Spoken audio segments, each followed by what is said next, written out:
Alrighty, it is time. What time is it, you ask?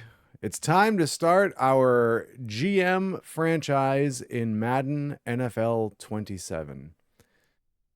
So, I guess some explanations and introductions are in order, since this is going to be the jumping off point for this.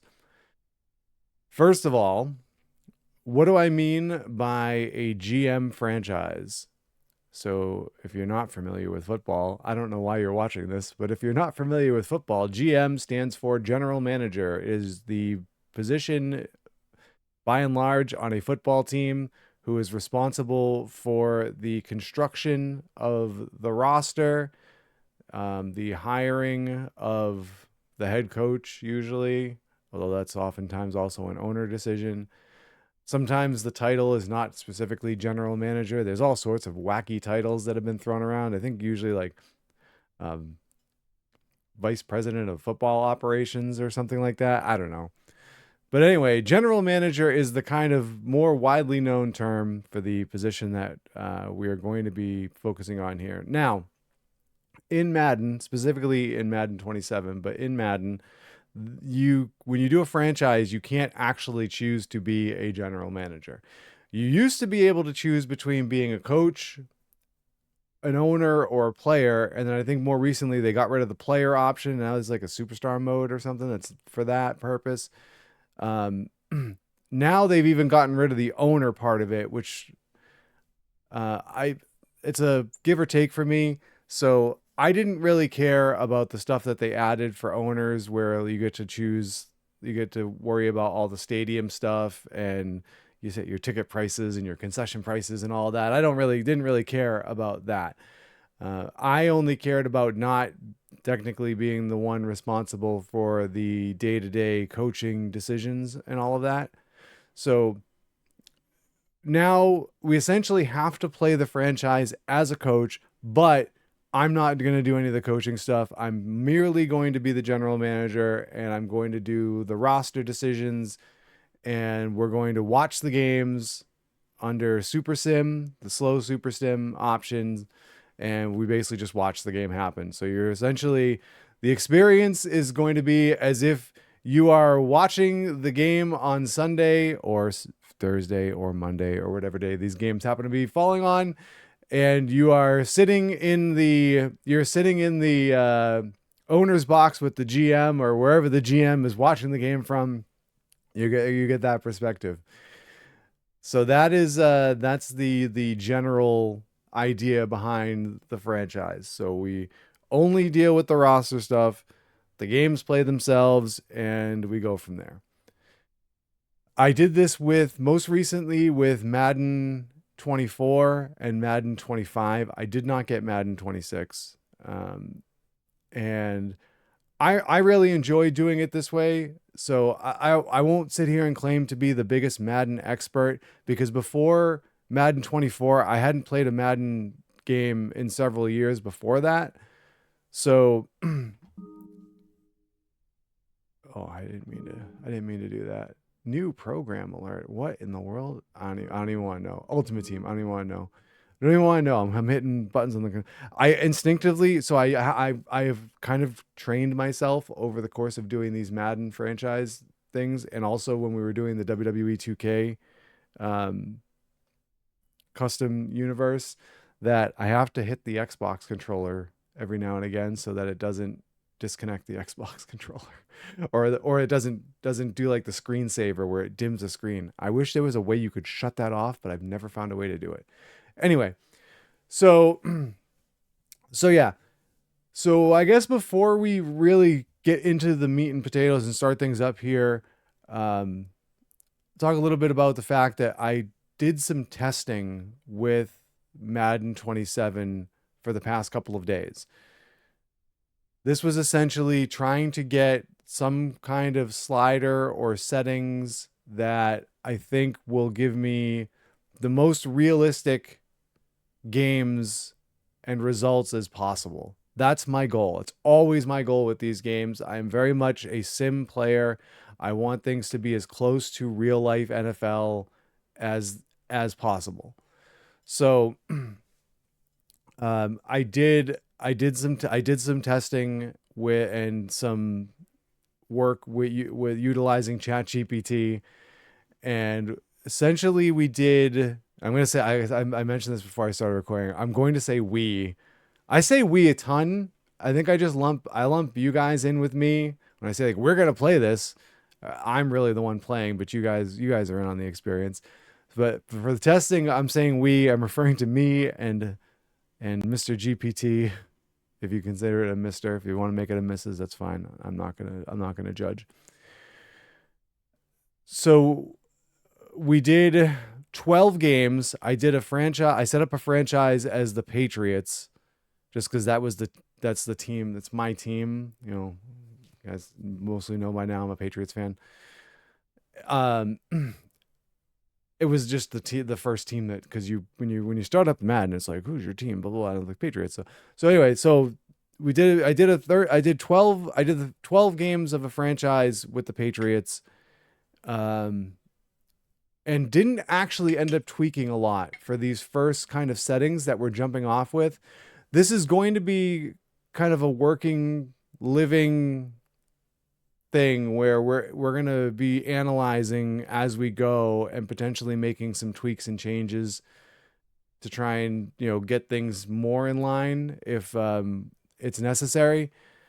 But just so start basically started with just mostly the default of everything to see kind of where Madden is and go from there. Like I know there are people who really take a lot of time and effort and energy into getting slider settings that they like and they share them with the community. It's always seemed like a painstaking process, and I have the utmost respect for those people. But I decided let's just start with where the game is at and see if maybe EA has kind of figured some of this stuff out so that we don't have to do as much. And the results actually weren't terrible for the most part. So um we're going to be running 15-minute quarters, and right now the minimum play clock is going to be set to I think it's 12 seconds. That has seemed to get me into a good place as far as number of plays per game, which is always one of the ones you're concerned about with from a timing aspect. And the 12-second minimum play clock. So if you're not familiar with what that is, essentially what that means is it's the old accelerated clock setting in a lot of some of the previous Madden games, where when you select a play and like the offense, you come out of the huddle, it advances the play clock and the game clock down to whatever that setting is. So it's essentially a way that, because if you just, let's say you're just playing the game normally by yourself, or you're playing against the computer and you're on offense, you pick a play and your team now comes out of the huddle. So if you pick a play with like 30 seconds left on the play clock, you're just going to come out. So if you're playing full 15-minute quarters, those games are going to take a long time. You're going to get a massive amount of plays in. So the minimum play clock or accelerated clock, whatever you want to call it, is there to kind of get that so that you can still play like those 15-minute quarters, but it's much more representative of what an actual NFL game looks like. I mean, you see, obviously if teams are going in a no huddle or a hurry up offense, that's different. But for the most part, when a team huddles, they take the time, they huddle, they get the play call in, and then they break from the huddle. And I mean, more often than not, you're probably seeing teams snapping the ball with less than 5 seconds left on the play clock. So in a situation where the clock is running, obviously that game clock is ticking down as well. So this the idea that you're trying to get a balance between being able to still use that, again, the 15-minute quarter time, but also make it so that you're not running 200 plays a game. So that's where we're at. So things that I did find in my testing, and then we're gonna go through the setup. I haven't actually set up the franchise yet, so we're gonna actually go through the setup process here, and you'll kind of see where we're at. But just some things that were a little bit concerning in testing. The biggest one is penalties. So with the default penalty settings, there were almost no penalties being called. The only ones we were really seeing was delay of game, and that was sometimes more a symptom of the minimum play clock being at 12, where a team would come to the line, they'd run a play where they've got motion before the snap, and they just wouldn't get the snap off. I noticed that quite a bit in Madden 25. There was that one particular play that our team had in our playbook, and where I think it was like someone would motion into the backfield and then motion back out wide, and they just wouldn't get the snap off in time. The good thing that I've noticed is that even with like the 12-second minimum play clock setting, there aren't a ton of delay of games. There's I've seen there's not even one a game, but we have seen some. And it also seems that the AI is much better designed and programmed to recognize the play clock is running out and snap the ball even if the motion hasn't been completed. So yeah, maybe the guy's not in the optimal spot that he's supposed to be. Like he's motioning from one side to the other, or he's motioning from the backfield into the slot or something. But if there's 2 seconds left on the clock, the quarterback's just going to snap the ball regardless of if the guy's where he needs to be or not. So they avoid the delay of game penalty. So that seems to be better. So I'm not as concerned about that. But the rest of the penalties were almost non-existent. So we made some tweaks in testing to penalty sliders, and it got a little bit better. But the problem is that it wasn't the penalties that I wanted to see called more. So if you think of like a traditional or an actual NFL game, I don't know why I said traditional. If you think of like an actual NFL game, what are the penalties that you see more often than not regularly called? Holding is a pretty big one. False start is a decent one. Offside's not as much. What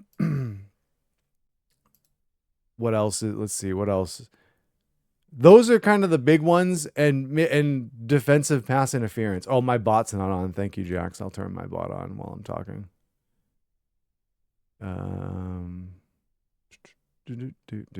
Listen, I was working on so much today. If the only thing I forgot to do is turn my bot on, that's a victory. So again, yeah, the more common penalties you see are, I'm not muted, you liar. Don't even joke about that. Why did the chat pop out in it? That's new. I made sure to that I wasn't muted this time. So speaking of not being muted, you know who's not muted is everybody coming in on the raid from Grablaja. Welcome in, everybody. Hello, everyone coming from the stream of Grablaja. Welcome in, Myers. Welcome in, Greb. Hope you guys were all enjoying the City of Heroes. We are in the process of getting ready to start up our new Madden NFL 27 franchise. I'm currently explaining things.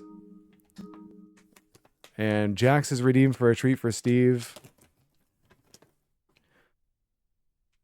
Steve's not in here. We'll hold on to that. He's actually hanging out with my wife right now. We'll hold on to I just instinctively grabbed the treat and went to feed him, and he's not there. He's not in the room here right now. We'll probably grab him in a bit. The bot is on now. I have, in fact, put the bot on. So anyway, so one of the things I was talking about as you guys came in was I did some testing the last couple of days to try and get some settings and sliders that we can start with. These aren't going to be the final ones. We're going to be evaluating these as we go. Greg said, who made the game cover? Caleb Williams is on the cover of this year's game. So one of the biggest issues that I saw in testing were penalties. So what I was saying is penalties are generally just we're not being called on the default settings. Jinx on the Bears, Greg said. We'll see. I haven't looked up recently to see if the Madden curse is still a prevalent thing or not. So I don't know. So I made some tweaks to the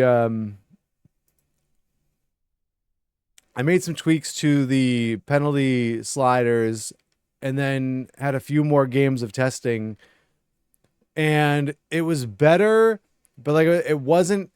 We weren't actually seeing some of the necessarily more common penalties still being called. So we're definitely seeing more face mask and more roughing the passer, but really not an uptick in things like holding, false start, defensive pass interference, the ones that are, typically your more commonly called penalties. So we made some more tweaks that haven't been tested yet, so we're going to be kind of testing those live as we go.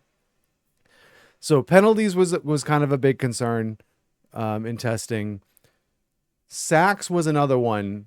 There were just too many sacks, which is a thing that we saw in Madden 24 and probably even Madden 25, is that there was just way too many sacks. So one of the things that are being tweaked is the pass blocking slider, and that will after, I think we had a couple of games after making a pass, 2 or 3 games after doing a pass slider update, and it was better maybe, but might still need to be tweaked a little bit.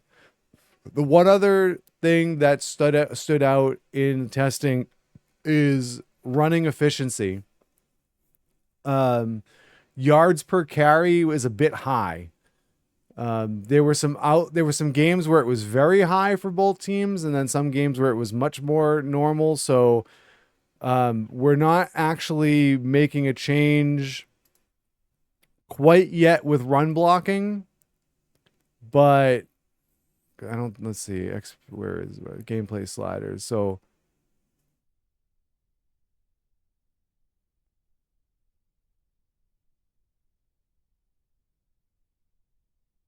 yeah, so we're keeping it at where it is for now, but it might be one of the first things that gets tweaked based on how testing went.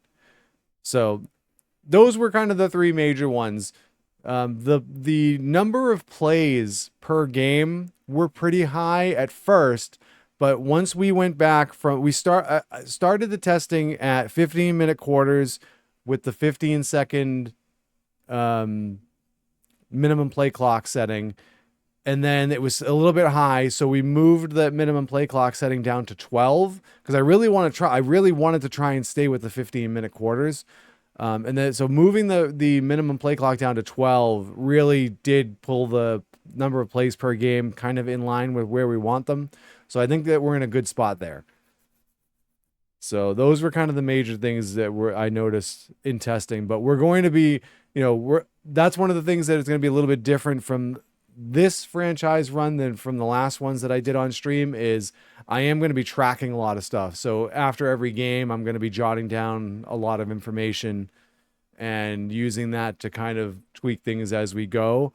If people are interested, like I said, we're going to show the setup. So you're actually going to see the settings and sliders here. I may post them somewhere. Maybe do I have it in a spreadsheet right now, so maybe do like a Google sheet that has the settings if anybody happens to be interested in them. But for now, let's get things set up, shall we? So the first thing we need to do is we need to work getting some of the sliders and everything adjusted in the main menu, because there seems to be a discrepancy of if you just set them in the franchise that it doesn't actually seem to take. So I'm not sure. There's been there's been discussion from people who are franchise people over the past several Maddens about this. So we're going to set them in both just to be safe. All right. So penalties, we're going to make some penalty changes. So these were the last ones that I had in testing. And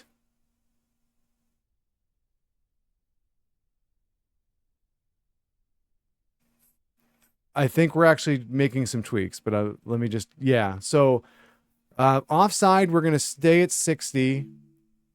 False start, we're going to go to 70.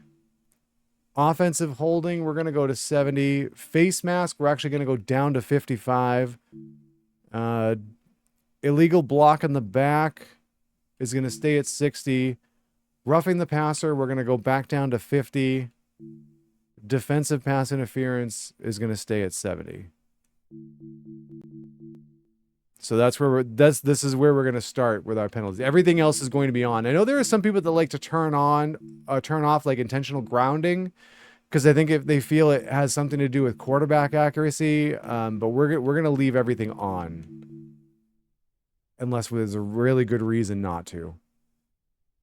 All right, and then for the skill, the only one of these sliders that we're going to change at the moment is pass blocking. So we have it where we're going to do it is 55. Same thing for CPU. Now this is another thing. I don't think there's ever been anything concrete about whether players' skill matters, in the sense of, because we're doing just CPU versus CPU games, but there seems to be some disagreement on whether it actually affects or not. So we're just going to set these for both. It takes 2 seconds to do. And then we're going to save this file, I guess. So you can't save the penalty one. You can only save these sliders. Do I care to do that? Visual feedback.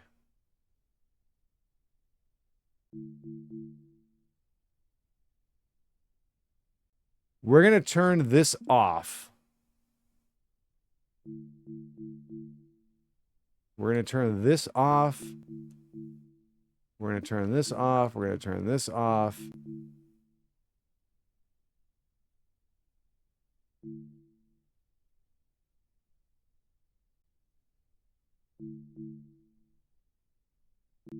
I don't think that these camera settings matter.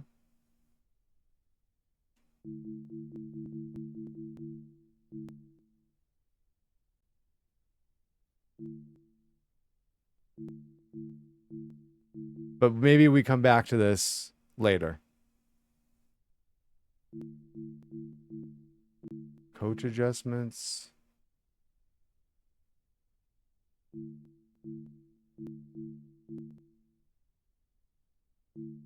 All right.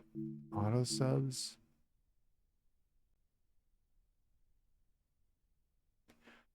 Oh, I wonder if we can set this here to affect CPU teams in franchise. That's something interesting to think about. All right, so those are our settings. And now we're going to get into franchise. We're going to create a new franchise. And again, as you can see above my head, we're going to be playing as the New York Giants. I randomly drew them yesterday on yesterday's stream. So we're going to, that's where we're starting here. Create new league. We're doing an offline. We're going to use the NFL preseason roster. Choose which team you'll begin your franchise with. The New York Giants. So they're 81 overall, 81 offense, 81 defense. Let's compare them. So I'm always never sure what these numbers are. They were 4-13 last year. So we're it says we're rebuilding. That seems accurate. Let's look at the Super Bowl champion Seahawks. They are an 83 overall. Patriots are at 84. They seemed strong in the test franchise I was doing. So are they that? Oh, who's 80? The Rams are an 87. So are the Rams the best team overall in the game? The Broncos are an 86. Browns are a 79. Is that the worst we've seen so far? I think. The Eagles are also 87. The Jets are a 78. Are you mean to tell me the Jets are the worst team in the league? Please tell me more. Let's see. I'm just curious. Titans are a 79. Yeah, so apparently, the Eagles and the Rams are considered the best teams in the league, and the Jets are the worst. All's right in the world. All right, so we're gonna select. I realize there is a random team, but I'm always dubious about random if it's a true random. All right, so we have to be out again. We have to play as a coach. So I think we just want to do development wizard. We want to focus on player development.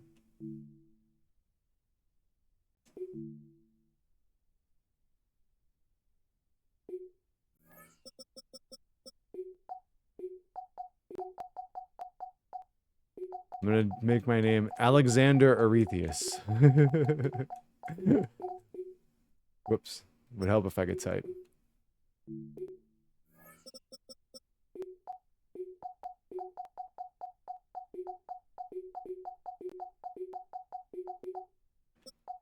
Again, it would help if I could type. We're going to leave the Giants playbooks. Appearance.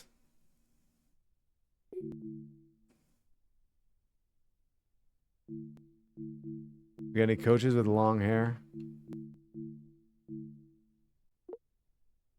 You can choose by skin tone. Wow, there's way more coaches. Oh, you can actually do female coaches. That's interesting. They don't seem to have any male coaches with long hair.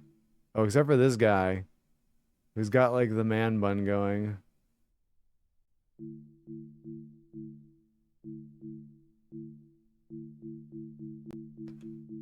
What do we have to choose from here? It's just head and physique. So we just choose a head. Hello, Taxi. How are you?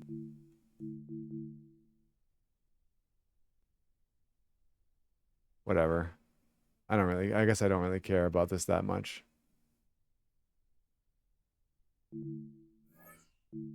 Physique.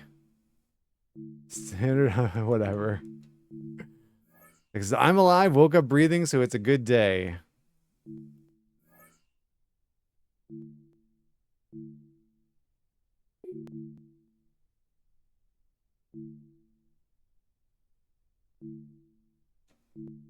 What's the difference between that and that? There isn't.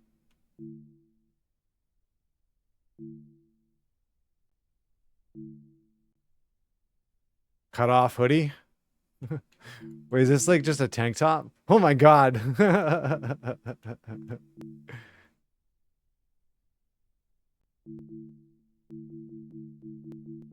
Look at all of these options, huh?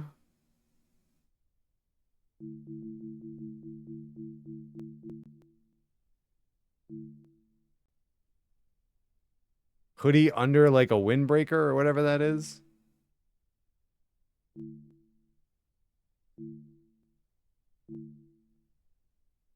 Coach. Why don't they have that specifically to the Giants like everything else is?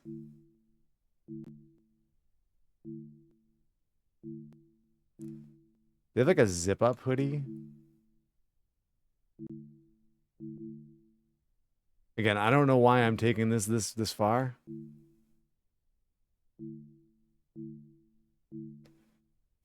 They should give you like options like indoors, warm weather. Oh, it says what it is. Pullover short, shirt and tie. We can be all fancy.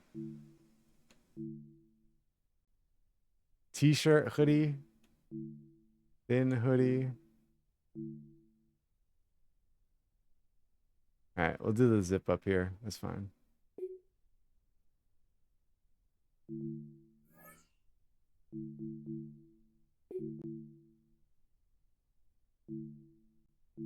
Jeans, joggers, pants, black. Khaki shorts.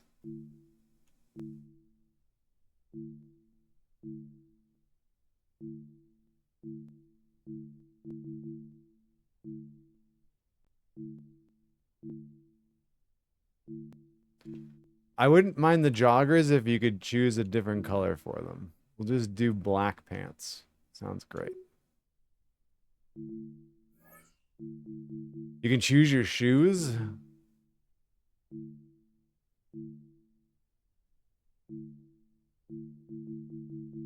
All right, no, the ones we had, the Nike ones are fine. All right, there we go. There's our coach. On your left lets you adjust your league settings and where you'll start your franchise.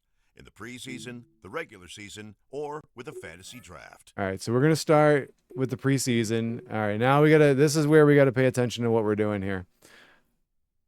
All right, so skill level, all pro. We want simulation, multi. I don't know what this, we don't have to worry about the kick meter. So we're doing 15-minute quarters. Accelerated clock is on. The minimum play clock time is 12 seconds. These are all off.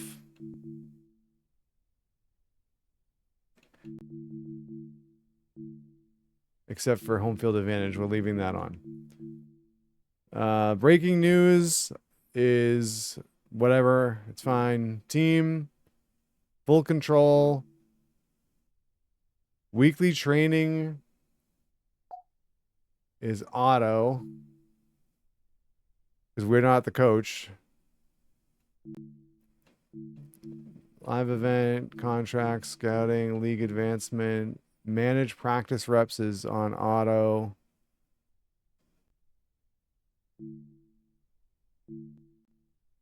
Auto progress players on. Tutorial pop-ups, no simulation impacts, so we have those off. We'll turn that on for now. Commissioner settings. Coach mode is off. You can turn that on, but coach mode is off. Trade deadline on. Enable all. We're going to leave the trade difficulty on normal because we didn't really test anything about trades. Salary cap on. Practice squad stealing on. Relocation settings. Users only.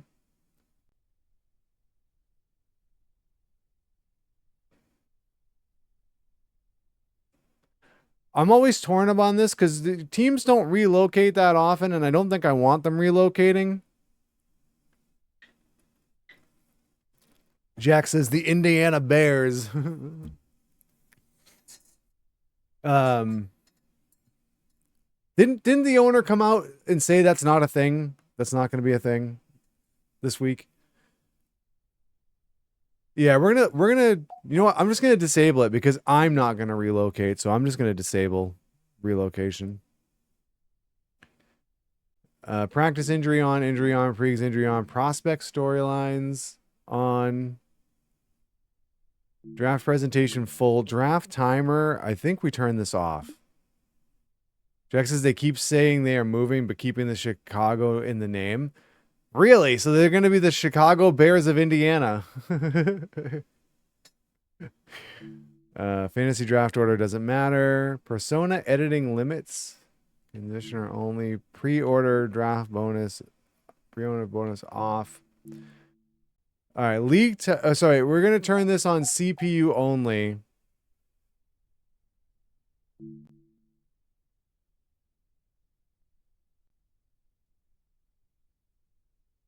This is what team are we playing right now? Wait, what? Jax is not much different than the Jets, Giants, Cowboys, or 49ers. Yeah, but all right. The Jets and the Giants are the exception because they're actually in. Oh, the New York Giants of New Jersey. Yeah. Well, the Jets and the Giants are the one like. At least the Cowboys and the 49ers are still in the same state.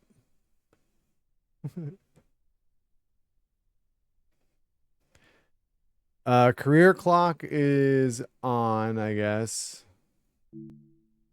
All right, trait management. I believe this is all going to stay at default. I don't think we're changing anything here. Rev says soon we'll have the Kansas City Chiefs of Kansas. Wait, are they actually moving to Kansas instead of Missouri? Superstar abilities. We're leaving this on for now. Ability, edit controls. It's fine. Roster protection. Minimum roster size. We're staying with 46. In-season player movement. Unlimited. Player overall, no restriction. Off-season player cut limited, unlimited. Fill roster off. We don't want that. Texas, nothing makes sense south of the border. It tracks. Hey, Canada almost got the Buffalo Bills at one point. All this we're leaving on normal.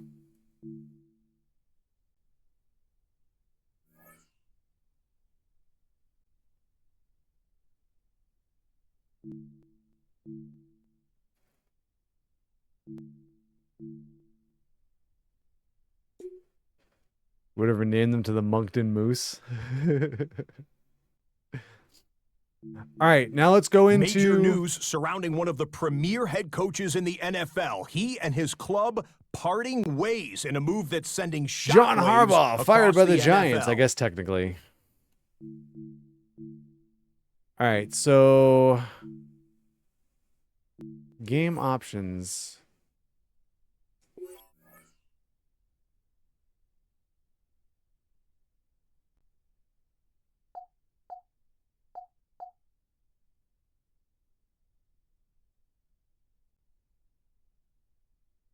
I don't really care about this, I don't think.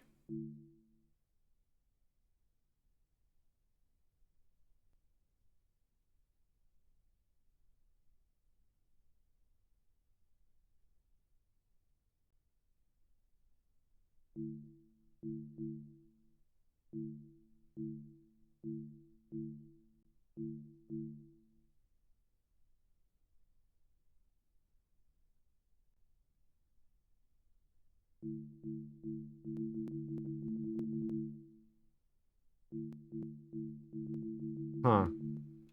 Wow, there's a lot here. All right, XP, I think this is all, these are all default. We didn't change anything here because we haven't played anything to know if there's a concern with this. So gameplay sliders. So here's where we have to go in and we need to change not QB accuracy. We want to change pass blocking to 55 for both player and CPU. And then penalties. So offside is 60. False start is 70. Holding is 70. Face mask is 55. Defensive pass interference is 70. On illegal block on the back is 60. And roughing the passer is 50. That's our jumping off point. Wear and tear, we're not touching either. There is some concern about this system, but at the moment, through testing, it doesn't seem terrible. One thing that I was a little bit concerned about in the testing is through the first, I think, 8 or 9 games of the season, Drake May was injured and came out of games and didn't return 3 times. So I was a little concerned if this was having too much of an impact there. They weren't multi-game injuries. They were just like two. I don't remember the first game what the actual injury was, but I think it was in the second half he was hurt. The second and the third time it happened, which were back-to-back games. It was like the 8th and 9th games of the testing run. He was injured in the first half, didn't return both times with a bruised sternum. So I was a little bit worried that like the wear and tear is having too much of an impact, but I think it was a combination of the wear and tear system, but also the fact that our sacks were high. So he was taking a lot of hits. So I think if maybe the feeling is if we get the sacks kind of tuned in properly, that wouldn't be as much of an issue. So anyway, so there we go. That is that's our setup, that's our settings. So that's where we're starting. This is basically what we're referring to as our 1.0 settings. And I'm going to be logging all of the games, but we're really, I think, not going to be evaluating until after 4 games. Actually, let me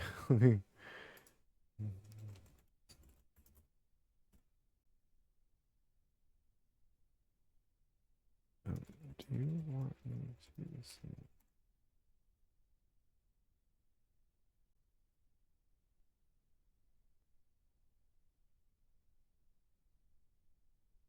I'm going to see if it wants me to submit the tracker to it after every game or after each checkpoint. So essentially we're doing 4 checkpoints after 4 games, after 8 games, after 12 games, and at the end of the regular season. Send the full tracker at each... Oh, wait, I'd use a hybrid approach. Send the full tracker at each 4-game checkpoint because that's where we'll do the formal tuning review. Between, you only need to send after if there's a clear reason to look sooner. Things like multiple motion related delay a game. Otherwise, just enter into it and keep playing. Okay. So it's not going to micromanage me. All right. So the next thing that we need to do is we need to get our roster tracked here. So for those of you who were around for the Madden 24 and Madden 25, I have a spreadsheet that I use to kind of have a snapshot that I can look at any point in time of my roster. So that's what we're going to do right now is we're going to look at our roster here. Not necessarily the depth chart, I think. Do I have... Where can I see... I want to see age and I want to say year. I want to see years remaining on the contract. Is there a good spot for that? Team salary? Yeah, and I can sort this by position. All right, good. This is what I want. This is what I want. All right, so this is going to take a little bit of time, so bear with me, guys, as I jot all this down. So we have Jackson Dart, and I may have this set up so that I can pop this on screen at points in time. He is overall 77. He is 23 years old with 3 years remaining on his contract. Can I see his development trait here? Oh, yeah, star. Okay. And we have Jameis Winston.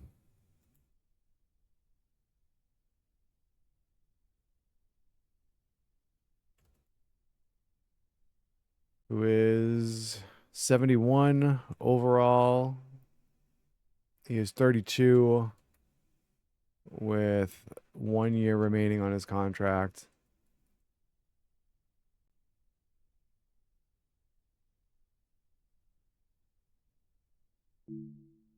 We have Brandon Allen, who is a 54 overall. Kind of sounds like he's not going to make it on the roster. He is 33 with 1 year on his contract.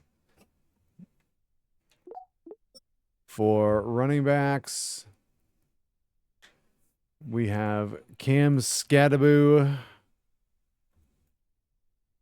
which I still don't understand how that's pronounced Scadaboo. It definitely reads Scadabo, but every time I hear it pronounced, it's Scadaboo. He is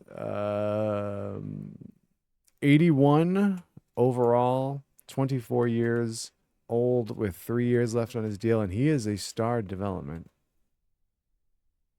Jack says concussion is the answer. Tyrone Tracy Jr. is a 79 overall. He is 26. He has 2 years left on his deal and normal dev. Devin Singletary, 75 overall, 28 years of age, with 1 year remaining on his deal.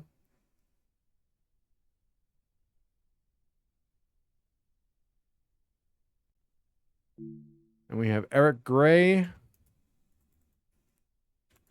who is 67 overall, 26 years old, with 1 year on his deal. Fullback. Whoa, we actually have a fullback.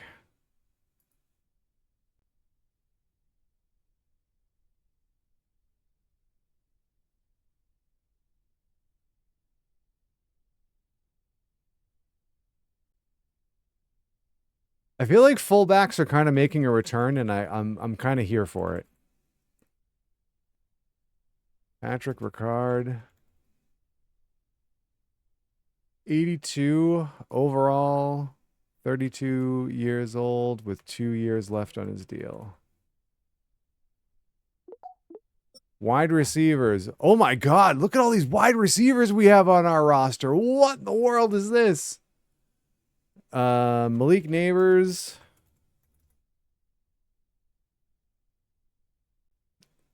86 overall, 23 years old. That was 23, not 12. 2 years left on his deal. Darius Slayton is 78. He's 29. 2 years left on his deal. Oh, I didn't look to see. So Neighbors is a superstar development. Calvin Austin is 76, 27, with 1 year remaining on his deal. Darnell Mooney, 76, 28, 1 year remaining for him. Juju Smith-Schuster,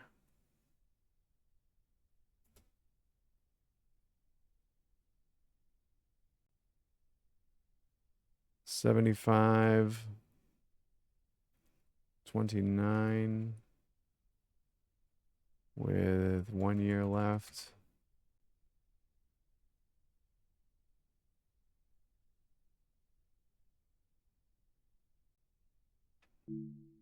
Malachi Fields,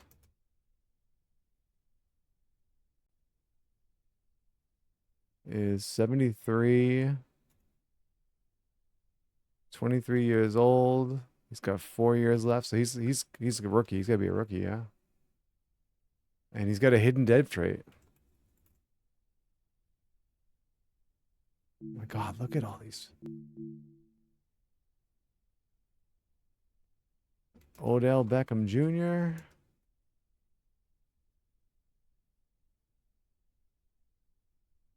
'72 overall, 33 years old, 1 year left on his deal. So we have 1, 2, 1, 2, 3, 4, 5, 6 more receivers to fit on this list. Braxton Berrios, 72. He's 30. 1 year left on his deal.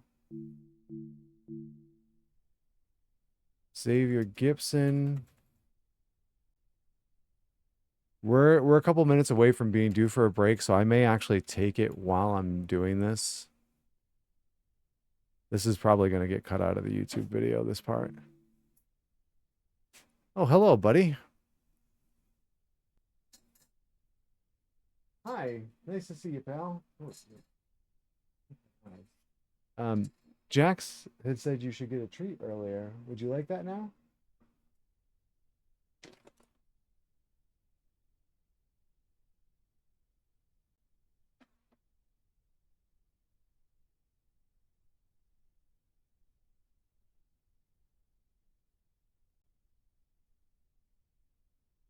Maybe once I jot all this down on the spreadsheet, I might do just another actual like roster, just quick roster review so that I can keep that part in the YouTube video.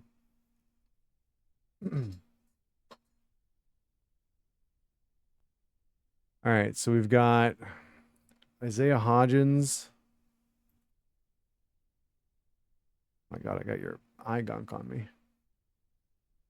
Isaiah Hodgins, 71. Look at all these 70 plus receivers. This is odd. Jalen Hyatt.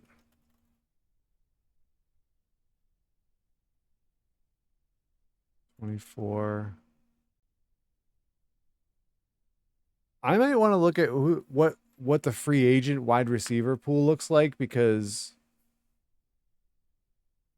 I'm wondering if there's any of these guys that we might potentially cut, who we would maybe consider trading instead. Bo Collins,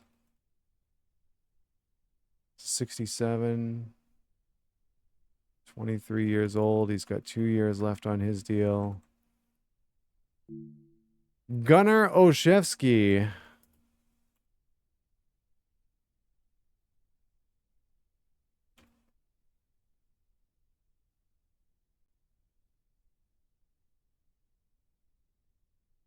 I wonder if some of these guys serve special team purposes, because like Gunnar is a return guy.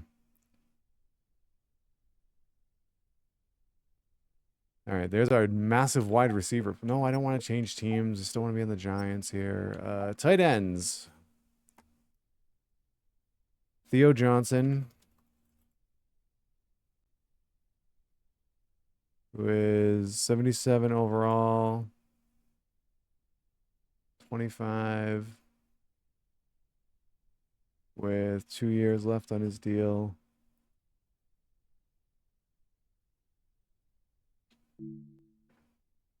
Isaiah Likely. Oh, I didn't check and see. Normal dev trait for him. Likely actually has a star dev trait. So 75. He's 26. He's got 3 years left and he's a star dev trait. Chris Manhertz is 71 overall. It's 34, 1 year deal.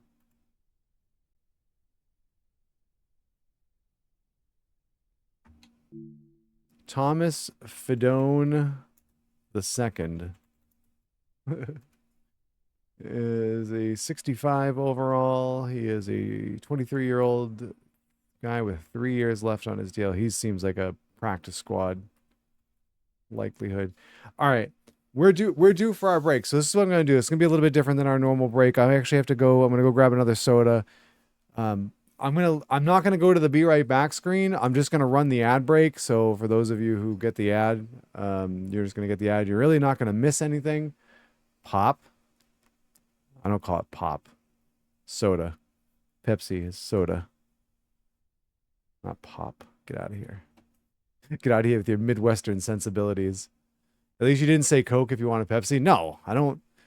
There are very few things I think I call by the brand name. It's called pop. You're Canadian. You're Canadian. If anything, it's called this.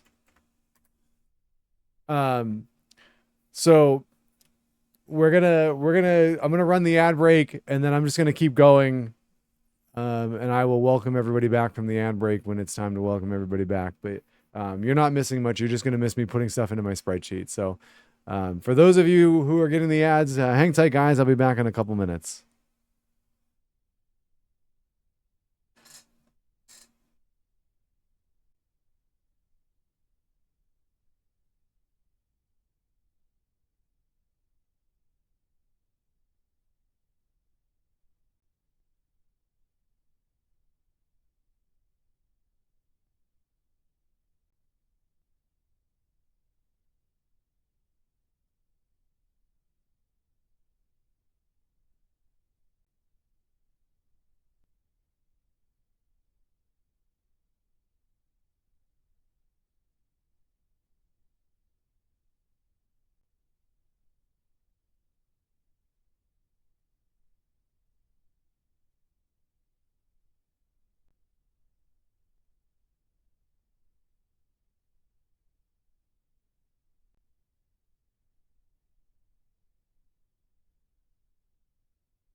All right. I'm back with another can of soda pop. Um, Still about a minute left for the people suffering through ads. Molly says we used to have a pop shop. Yes, they had an extra P and an E. All right, but no U's. All right, let's continue jotting this stuff down here. All right, so left tackle. We've got Andrew Thomas, who is 93 overall, 27 years old, 4 years left on his deal, superstar development. J.C. Davis, who is 67 overall, 22 years old, under contract for 4 years.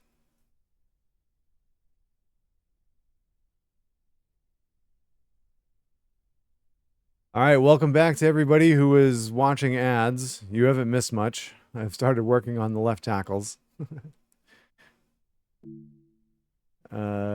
Joshua is Azudu? As I don't even I'm going to butcher that. If he stays on the roster, I'll try and learn how to pronounce his name.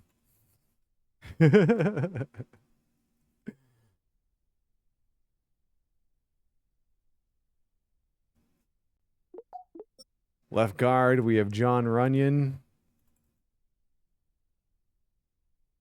74, 29 years old. 1 year left on his deal. Lucas Patrick. 72, 33 years old. Wow, all of our left guards are in the final year of their contract, huh? Aaron Stinney is a 69, 32 years old, 1 year left. We only have one center on the roster, huh? We probably want to fix that. John Michael Schmitz Jr. That might be the longest name I think I've ever seen in Madden. Although probably not, because we used to have Chris Fuamatu Ma'afala. That was probably a longer name.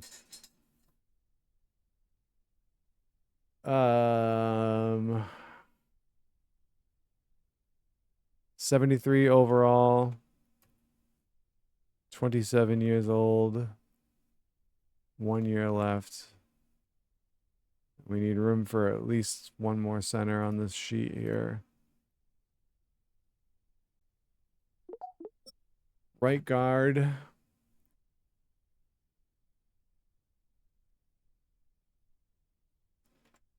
Francis Mawigoa? He's a rookie, it looks like, because he's a hidden dev trait. 78 overall. He is 21. He has 4 years remaining with a hidden dev trait.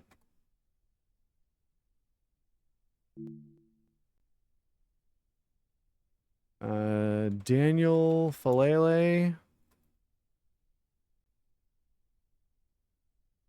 is 74 overall, 26 years of age,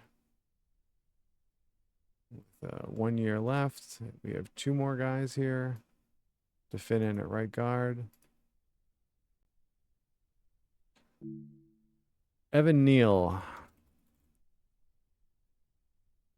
73 overall, 25 years of age in the last year of his contract. He's signed to a 1 year deal. Jake Kubas, 65, 26. All right, right tackle. We have Jermaine Illuminor. or Eloamenor. He is an 80 overall, 31 years old with 3 years left. Wow, he's going to start dropping off. Marcus Embo. Can I buy a vowel? 67. He's 23 with 3 years left. All right, so yeah, so we're probably gonna be picking up a center. All right, now looking at the defense.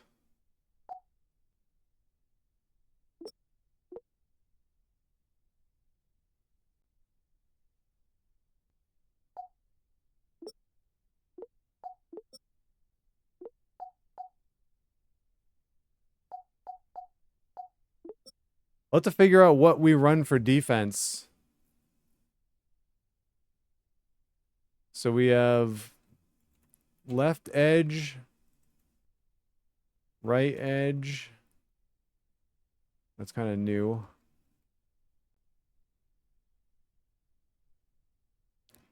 So we have Khalid, Kareem.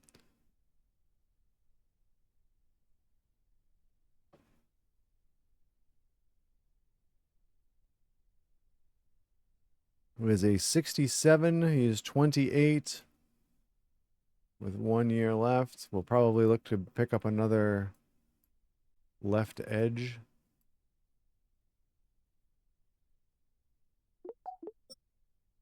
Although maybe not. We have Burns and Carter. And Keon Thibodeau. Wait, why do we have all of these good right edge players?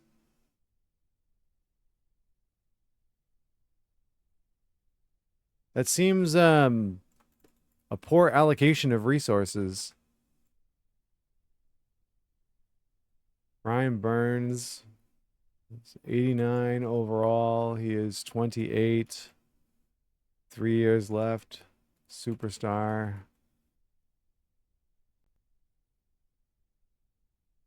Abdul Carter.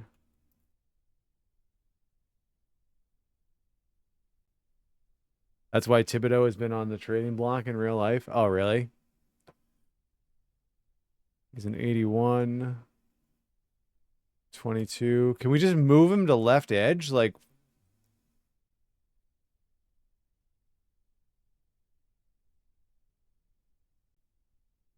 I'm curious. If I go on the Giants depth chart on the website,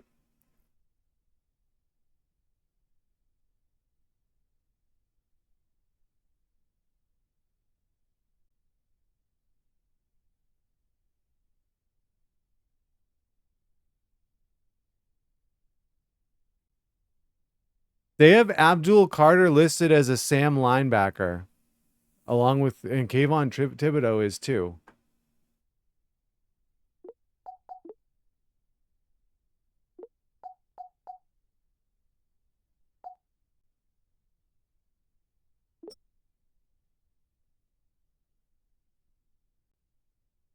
Huh. I'm going to be curious to look at what our depth chart looks like.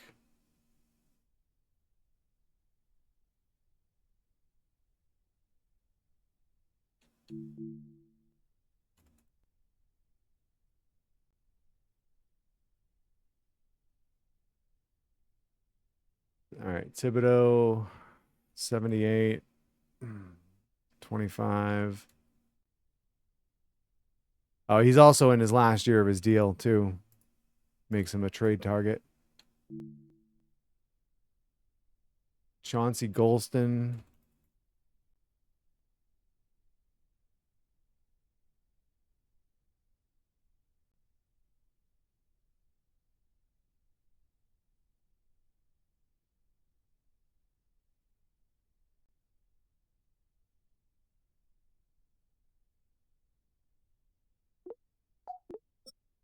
Oh my God, have a few defensive tackles. TJ Reader. 84. 32. 2 years left. Star Dev.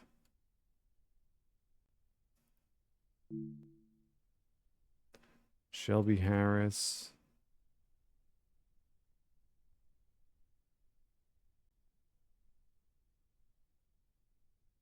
$77. 35. Final year of his contract. And then we have to fit 7 more names on this list. 2, 3, 4, 5, 6, 7. Darius Alexander. 72. He's 26.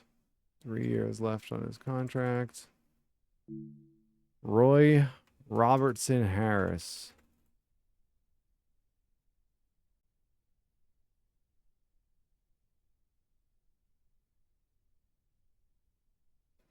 $72.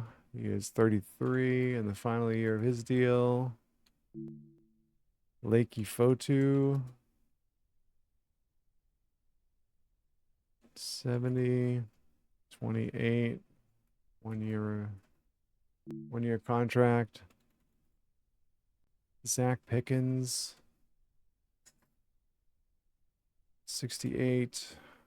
It's 26. 1 year deal. Sam Roberts. 68. It's 28. 1 year deal. Josh Tupou. 67. He's 32 with a 1 year deal. And then Bobby Jamison Travis, who is 66. He's 25, and he's on a rookie deal, it looks like. All right, so we have no Sam linebackers.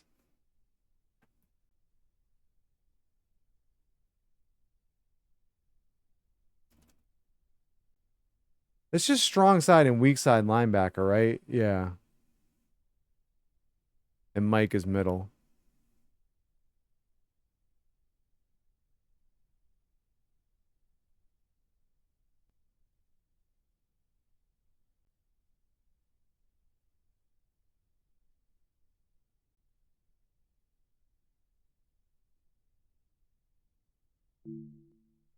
All right, so we have Tremaine Edmonds.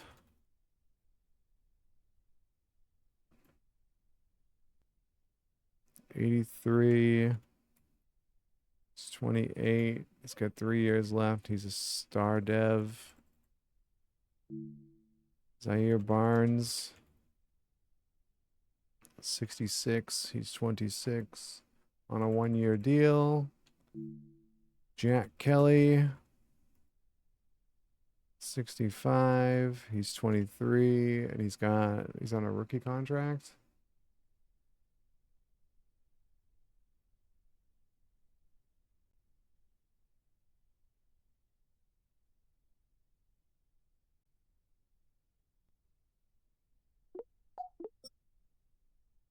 And then our Will.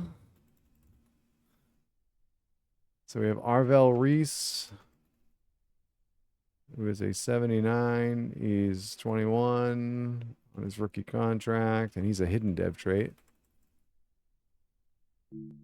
Micah McFadden.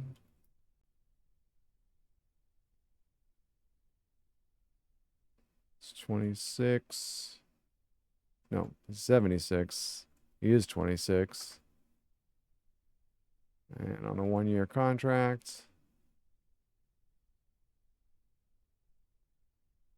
Then we have Darius Muasau.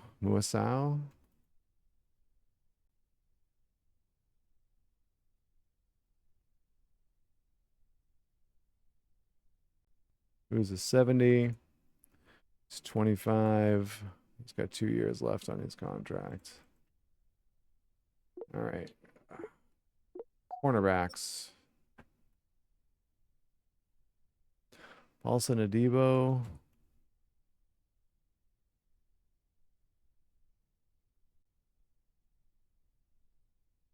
I like how his thing listed under his name there says borderline starter.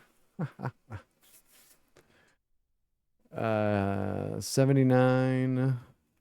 He's 27. He's got 2 years left and a star dev trait. Greg Newsome the second. 79. He's 26. On a 1-year deal, star dev trait. Drew Phillips. 78, 24, 2 years left, star dev trait. Deontay Banks, 75, 25, 2-year deal, star dev trait.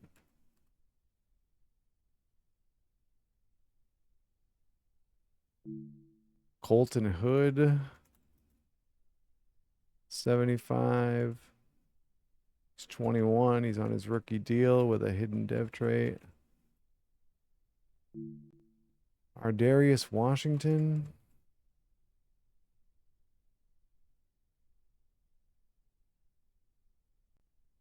Is 75. He's 26 on a 1-year deal. Corey Black is a 68.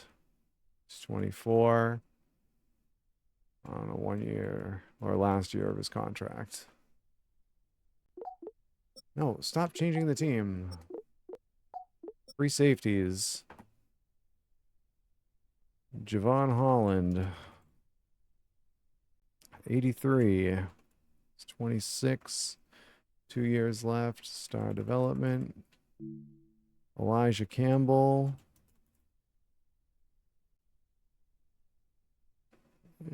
is a 62. He's 31 on a 1-year deal. Raheem Lane is a 61. He is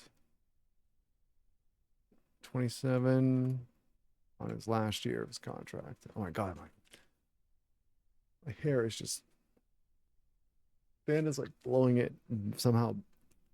It's like blowing it into my mouth. It's annoying as hell. Strong safeties.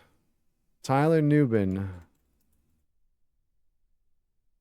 is a 75. He is 25. He has 2 years left on his deal with a star dev trait. Jason Pinnock, 73. He's 27 on a 1-year deal. Bo Braid is a 63. He is 24, and he's on his last year of his contract. All right, so that is our defense. So now special teams. We have Ben Sauls as our kicker. 70 overall. He is 25 on the last year of his contract. Whoops. Delete the row, not add a row. And then punter, we have Jordan Stout.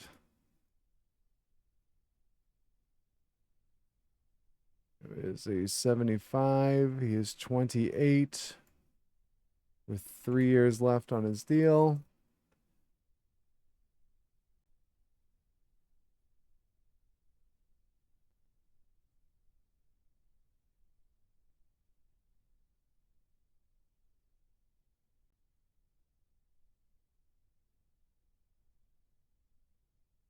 I'm going to put a consideration on this sheet for kick returners, even though it's not a designated position on the depth chart. Our long snapper is Ben Mann, who is a 63. He's 24 with 3 years left. So that's just not an offensive lineman It's a designated position on your roster, long snapper now. Okay.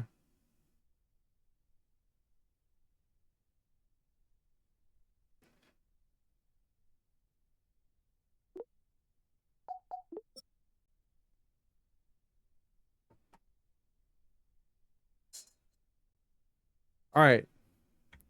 Now we're going to take a look at the roster. I apologize for those of you who have been here on the live stream. I've gone through and I made notes of all these in my spreadsheet.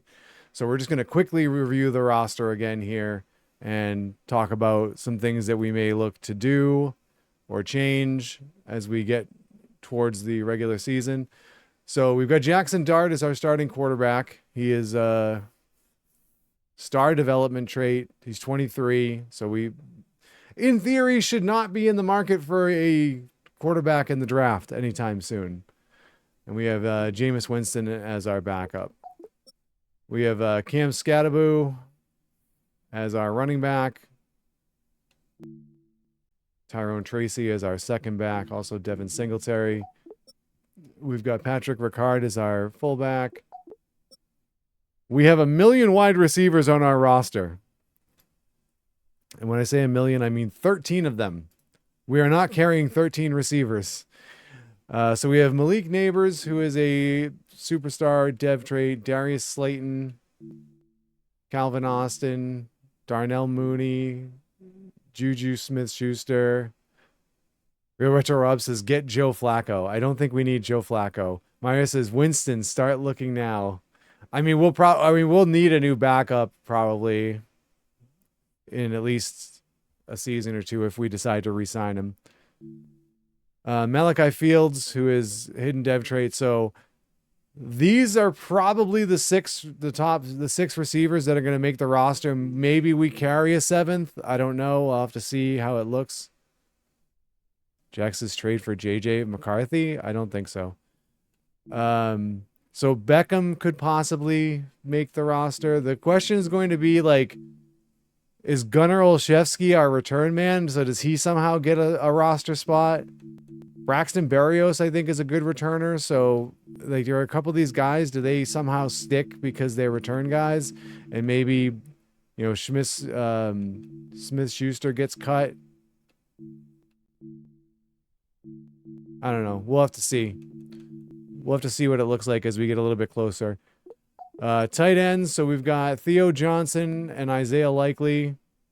Likely is actually a star dev trait. So I am potentially inclined to maybe make him the number 1 tight end on the depth chart so that he gets more work and maybe develops a little bit faster.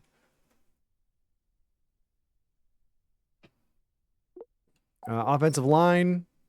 So we've got Andrew Thomas. We've got John Runyon.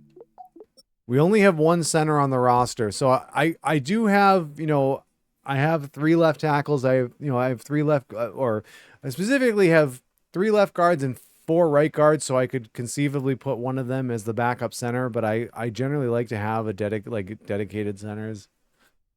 So I will I think I am probably going to end up signing a center as a free agent. Right guard. So we've got Francis Mauigoa. I apologize if I'm mispronouncing that name. I should probably learn how to pronounce it since he's a rookie and looks like he's going to be a mainstay on this team. You know what? Let me try and do that now.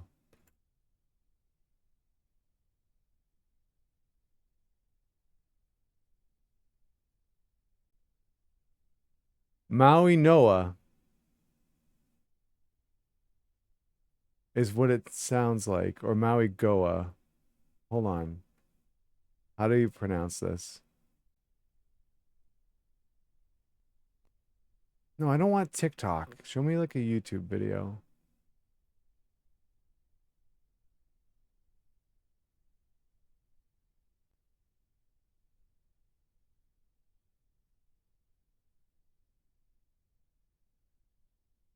It is Maui Noah. All right. Francis Maui Noah is how you pronounce this gentleman's name. We're learning, guys. Right tackle. So like I could maybe consider moving like Daniel Falele into like as a backup center and just keeping him on the roster. I don't know. I'll have to figure out what to do. And we have Jermaine Illuminor. Illuminor, is that how you pronounce it? Let's look up this one.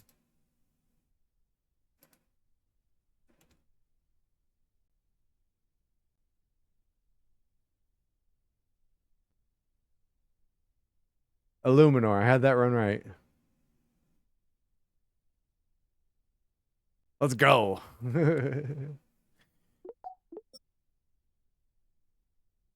Rio Retro says, and Bo is moving to center. Is looking at moving to center. Is he? No, I don't. He's. I'm not worried about that.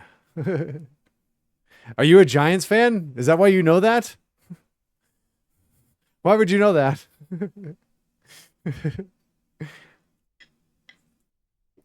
Just researched it. Did you? All right. Kudos.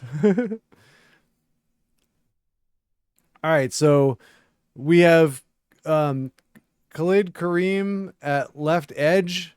And then we have a bunch of these guys at right edge. We have Brian Burns. We have Abdul Carter. We have Kayvon Thibodeau and Chauncey Golston. So I'm thinking we probably maybe just move Abdul Carter over to the left side. I'll have to see like what. Although maybe we move Thibodeau because Thibodeau is a power rusher and that fits our left edge scheme archetype. According to Giants offensive line coach Mike Bloomgren, there has been talk in the team's building this offseason about shifting Embo from tackle to center. Okay. Or I guess I'm thinking that's Embo, but I don't know how to pronounce that. So maybe that's the play, is that we shift Kayvon Thibodeau and we move him over to left edge. Move player positions for making player trades. I mean, his overall rating is not enough that I think I would care about that. Like because right now he's my backup right tackle, so I probably would just keep him as my backup right tackle. Like he's not in risk of being cut at the moment, so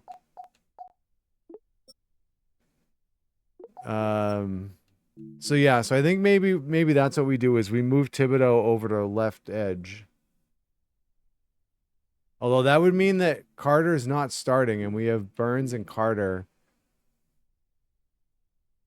Good centers are expensive. Well, I'm not necessarily looking for a good center. I'm just looking for a proper backup center.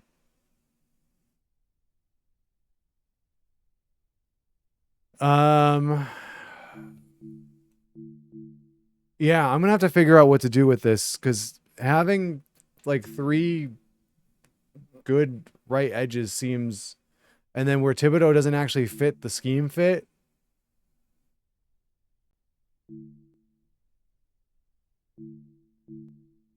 I don't know. I'll have to figure out what I want to do there. We got a ton of defensive tackles. What I got to figure out what we run for our base defense. I'm guessing it's 4-3.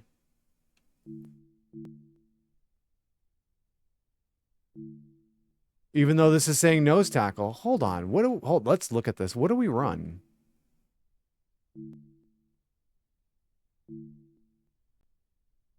Where do I see this? This is your franchise staff. I don't. Coach Stop. said, when you have I enough don't staff care. points, you can... Play sheets. Goals.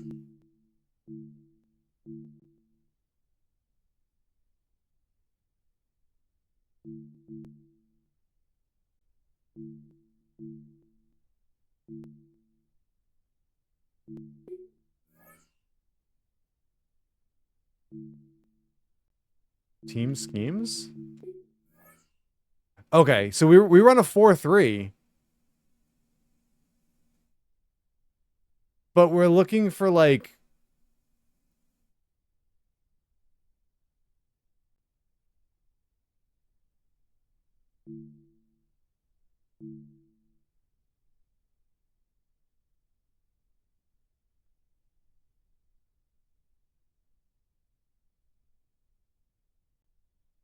But wait, this doesn't have a 4-3.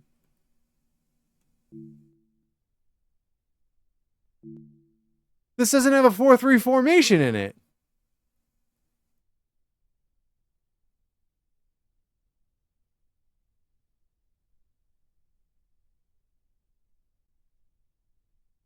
This is baffling to me.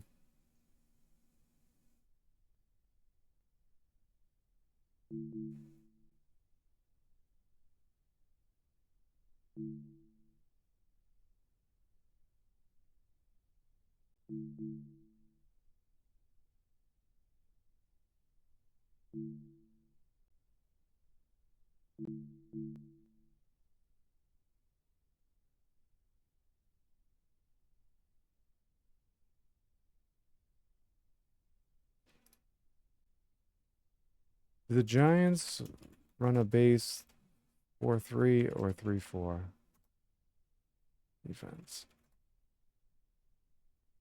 They generally utilize a 3-4.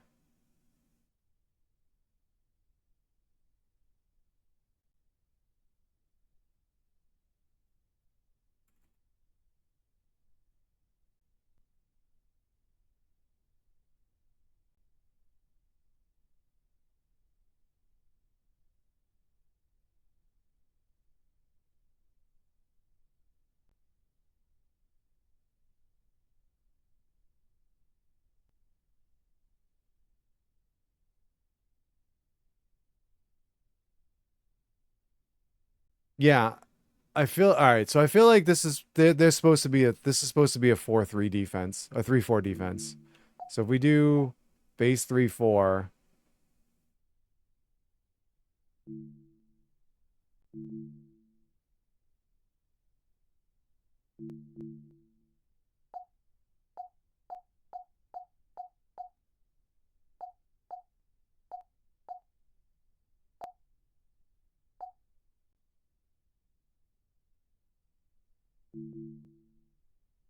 power run West Coast.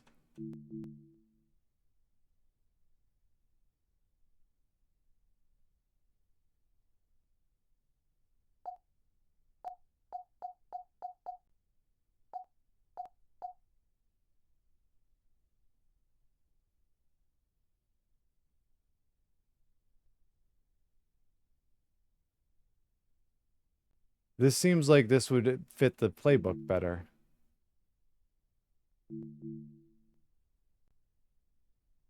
Which 2026 offensive scheme is referred to as a jumbo slot model with Matt Nagy's new system emphasizing gap blocking and explosive passing plays. I'm just trying to base it off of like the playbooks that are set up. There's like this because John Harbaugh is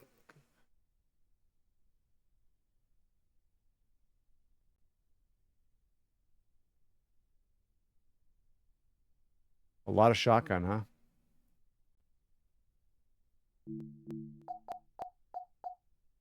What was it before? Multiple zone run. Oh, it's the playbook that matters, really.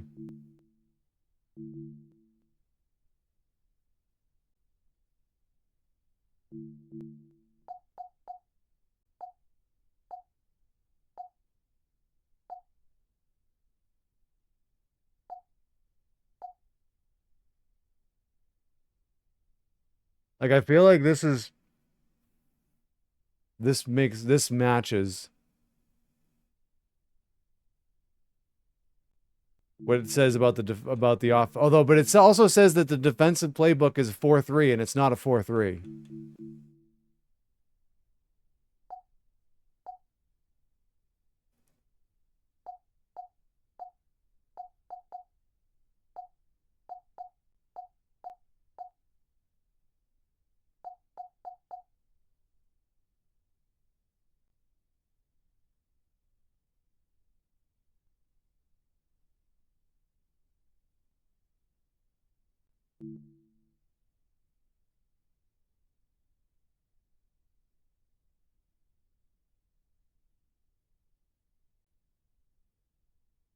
But see, this also flies in the face of like our team too, This can be changed at any time. Yeah, it can. But this is kind of going to dictate on some of my roster decisions, probably.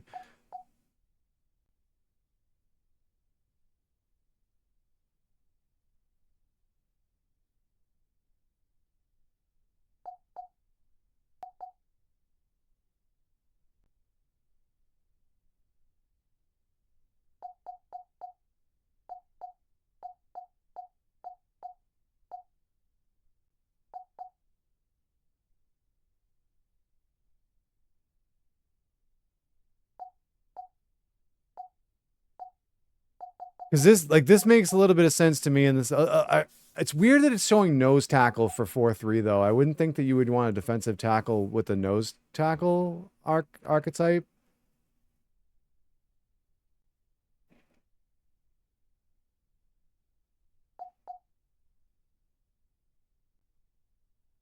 Whereas in 3-4, you would want one of your edges to be more run stoppers. And then your linebackers are supposed to be kind of that's where your pressure comes from.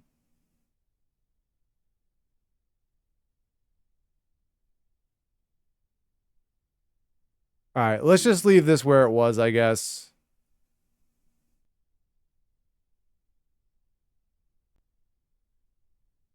Because again, I'm not supposed to be the coach, so we'll just leave this stuff as it was.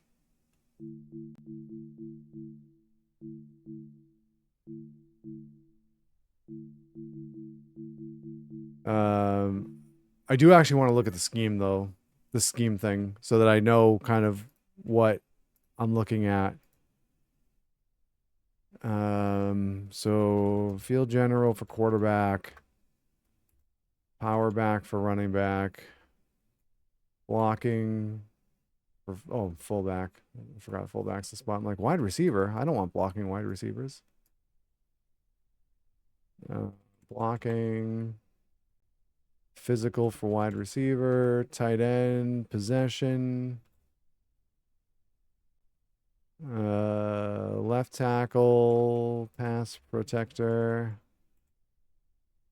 It would help if I spelled that right. Left guard.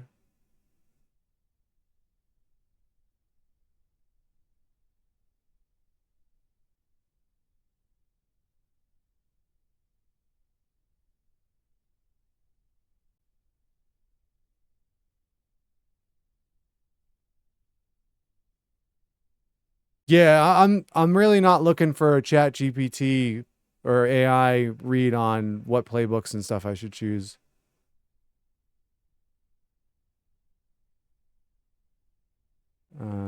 Left guard power. Everybody power except for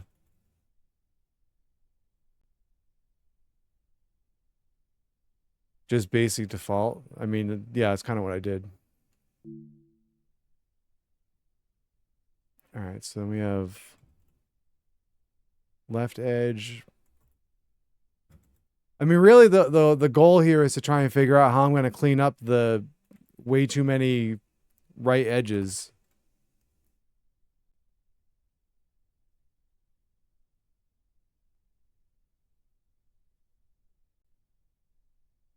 Like the cleanest thing would be to just move Abdul Carter from the right side to the left side, but he doesn't fit the archetype of what we're looking for.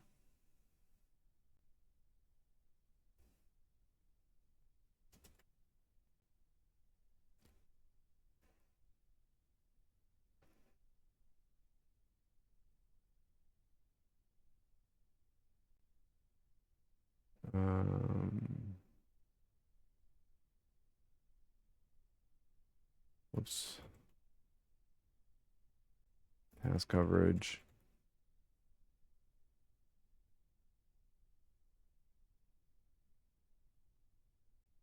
Burns, Thibodeau, Abdul Carter, edge. Yeah, I get that.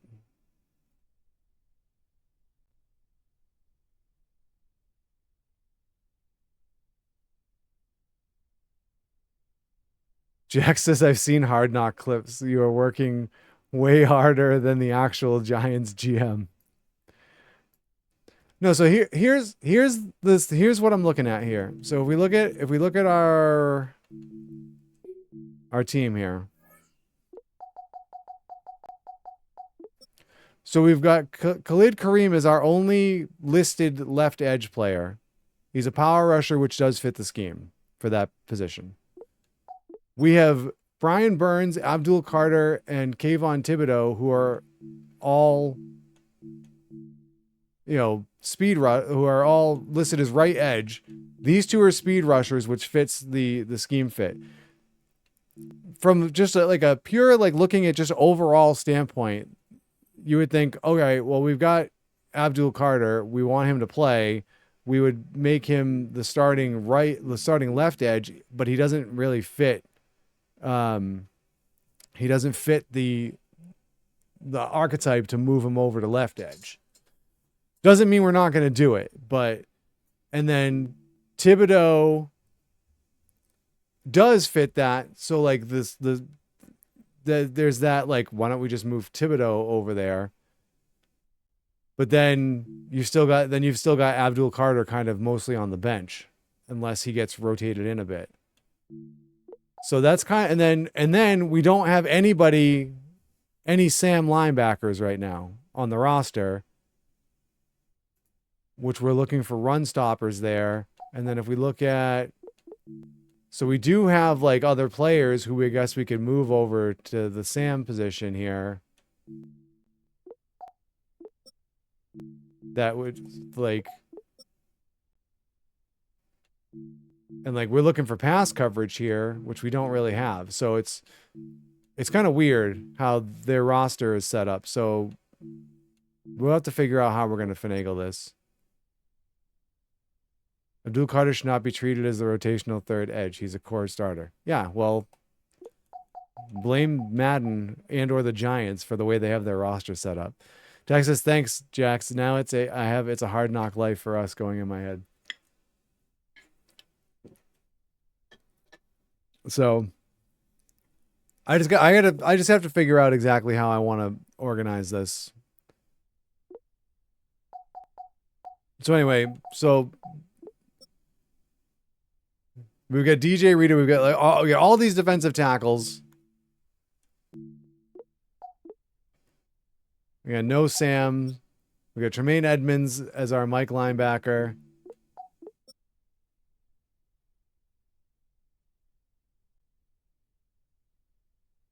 We've got Arvell Reese as the Will, which I think maybe what we'll end up doing is moving these two over to Sam because they fit the scheme.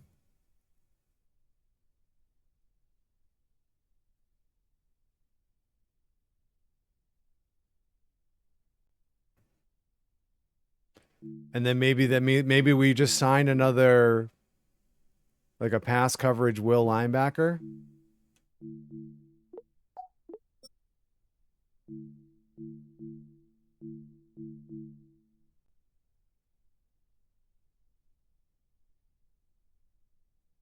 That seems like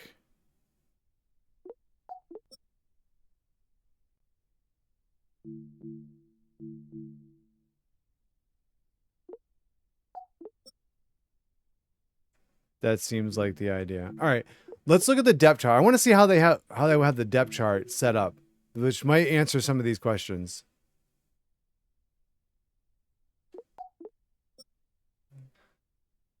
God, why am I getting all these texts?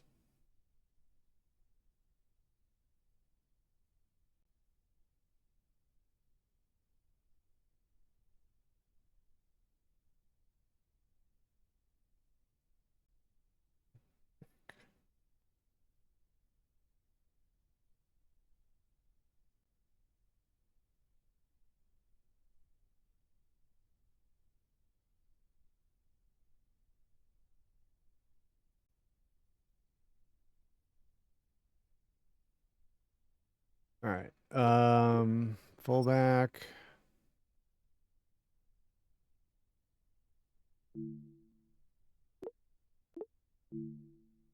Wait, why are these guys already have wear and tear? We haven't done anything yet. What's happening here?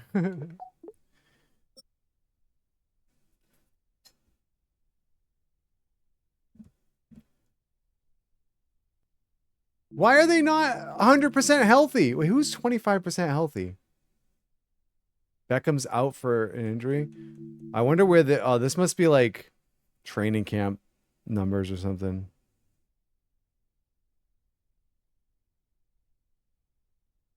Oh my God.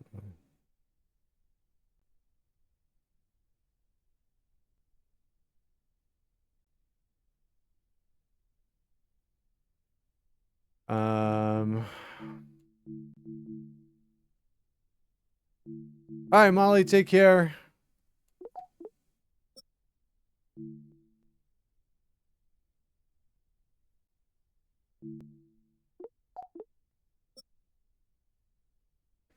Like, there's no way these guys should be this banged up.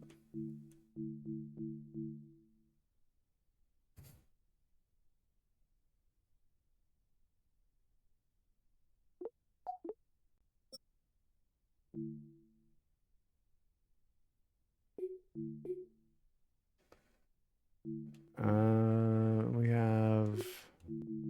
That's not who I wanted there. Stinning.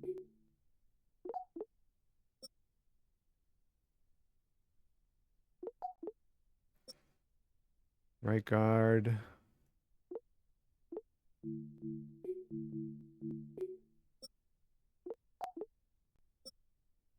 Right tackle. All right, so they have Abdul Carter as the starting left edge.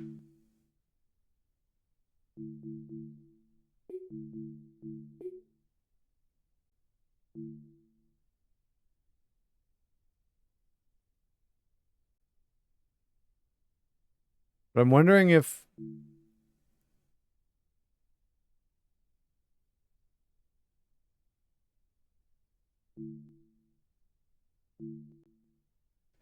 it's weird that they're showing him as a scheme fit here, because I think he's a scheme fit for his actual position, but it's not showing the position that we're actually looking at right now, which is kind of awkward.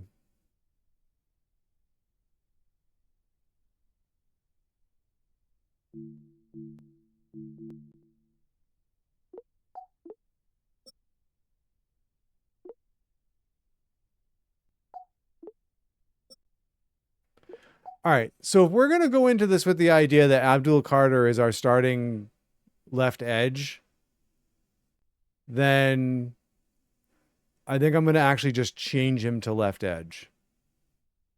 And we'll deal with the fact that he's not a scheme fit.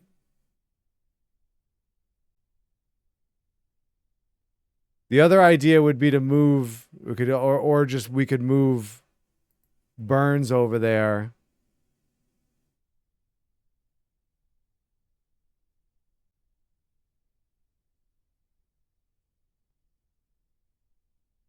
No left outside linebacker. I'm going to figure that out. I'm still working on my edge rushers right now.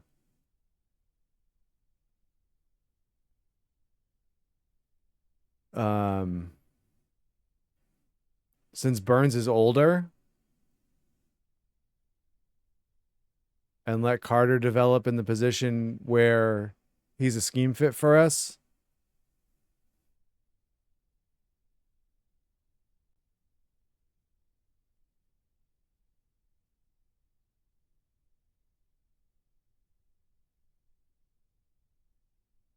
But I'm inclined to leave it the way that they have it. Defensive tackles. We got a 20 million defensive tackles.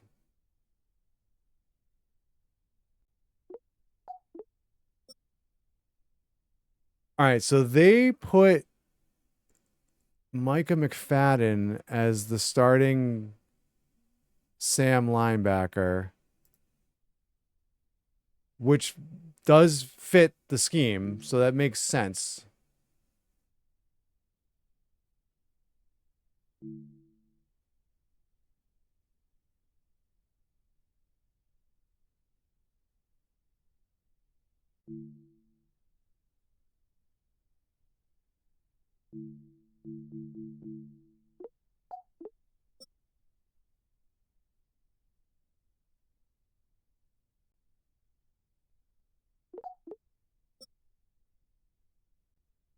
All right, so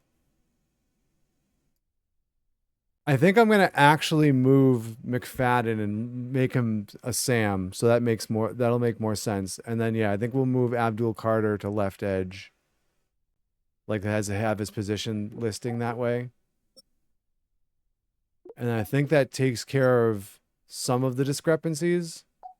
And then it'll just be a matter of, I think I'm gonna sign.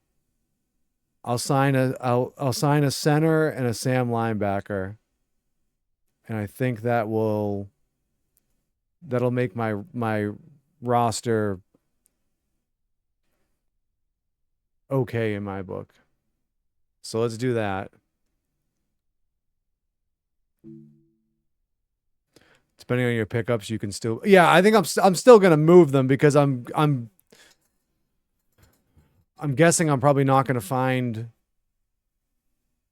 All right, so how do I do this? If I go to roster, wait, what is adjust lineup?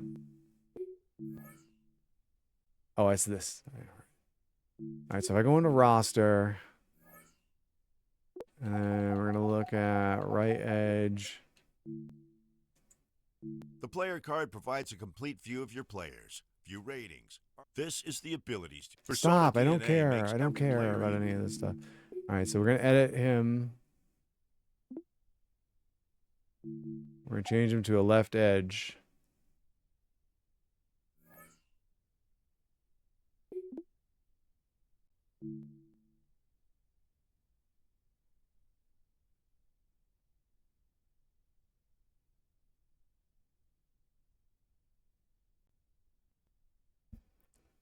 All right, so that we're gonna cut,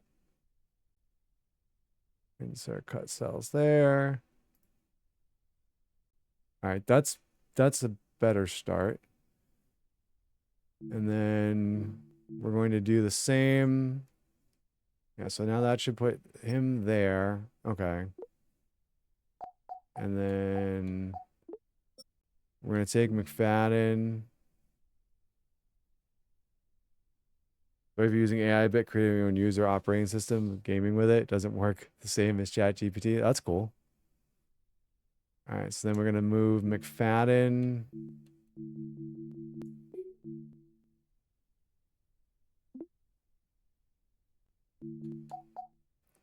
to the Sam linebacker spot.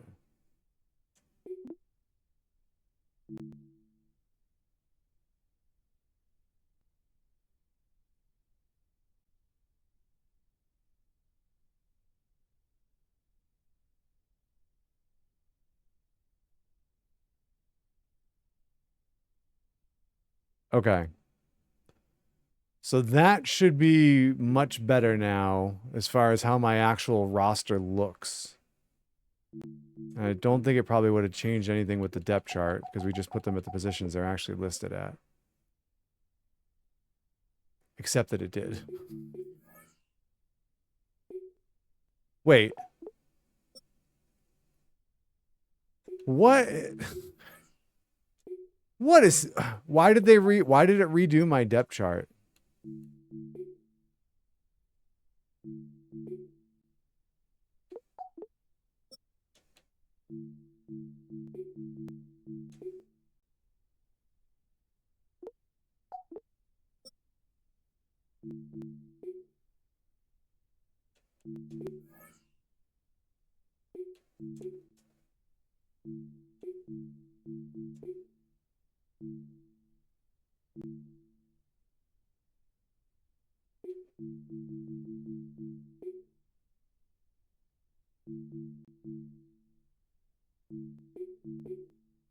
All right. There. Jesus. All right, so now let's look at Sam. I don't know why it would have changed that. And Will.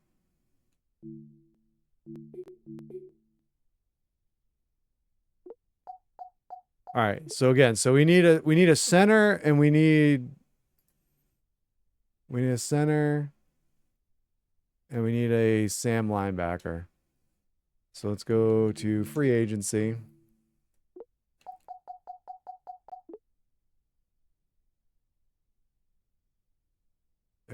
looking for power.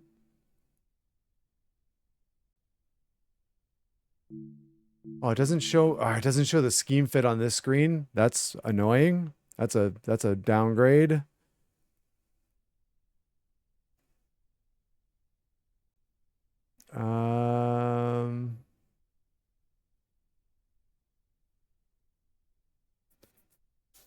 Guess we'll just sign Glasgow, right? Speak with player.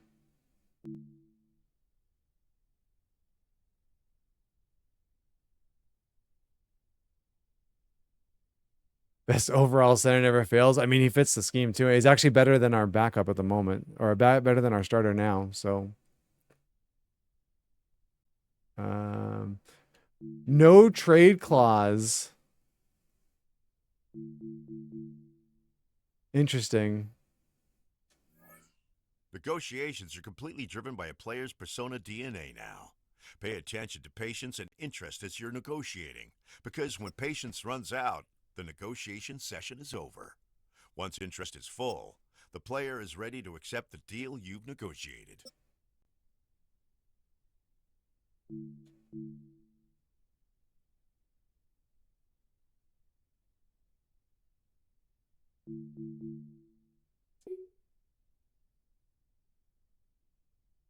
Just need to tighten the. All right.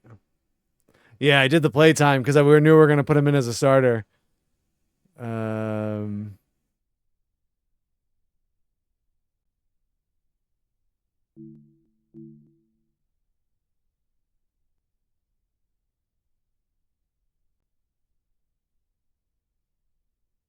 Refuse to raise salary.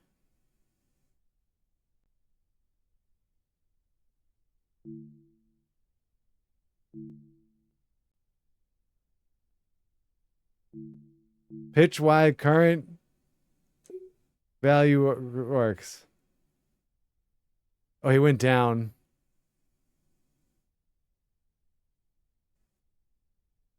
All right, whatever. We'll give him an extra 630K. Oh my God, why? I'm not available. All right, so we signed Graham Glasgow.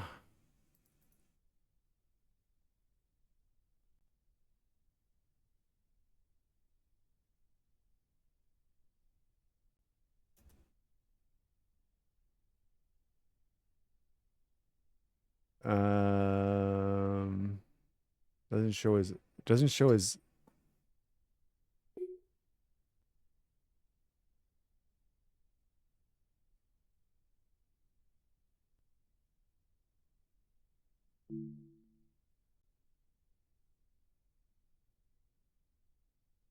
All right, and then the other one was Sam linebacker.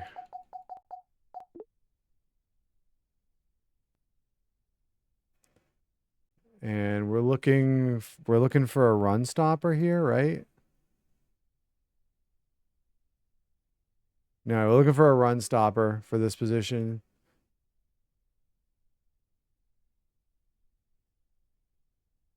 So I'm guessing just go with Baker. He actually would potentially slot in as a. He's older than McFadden though, so I think I'd rather start McFadden. But let's just. Hold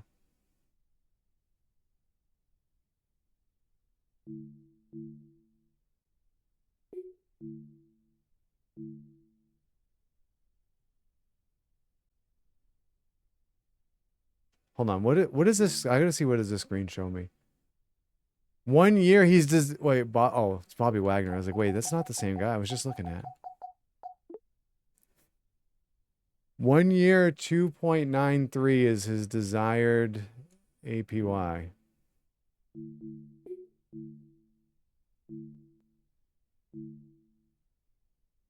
Oh, so we kind of lowball him to start.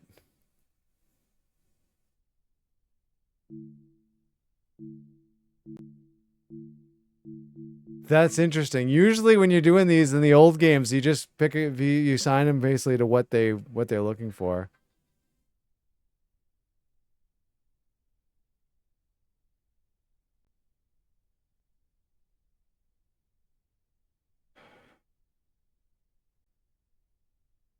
Just why do I get all these questions?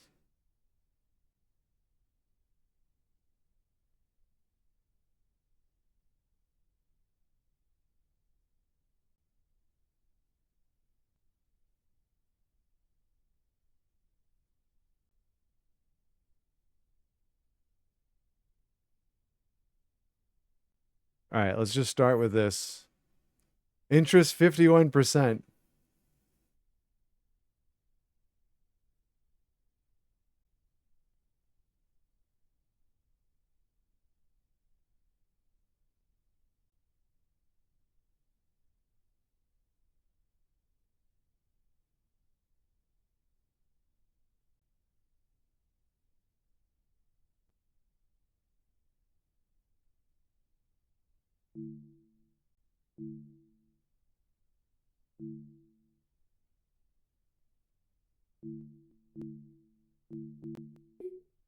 Even though we're not guaranteeing him actually starting.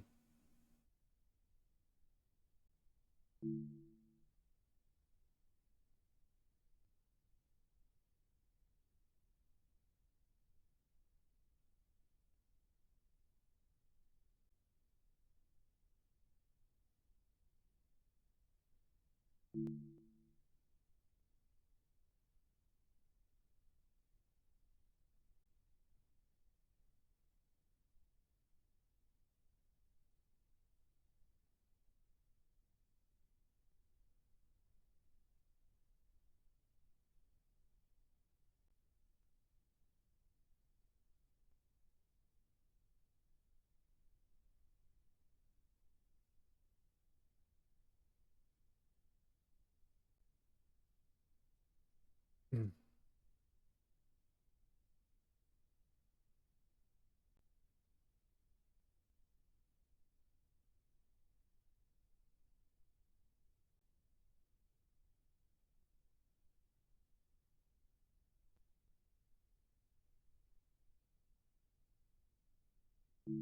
Um,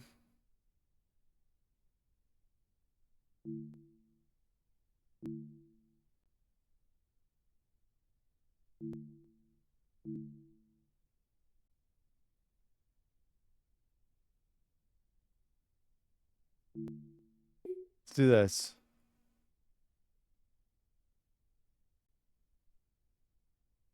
Yeah, that's what we better. Yeah, I was thinking like let's guarantee the year, I guess, since we're probably going to keep him on the roster for the year anyway.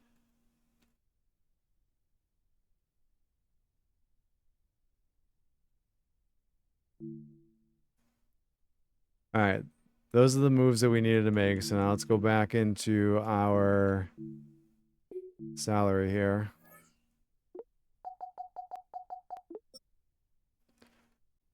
All right, so Glasgow is a 77.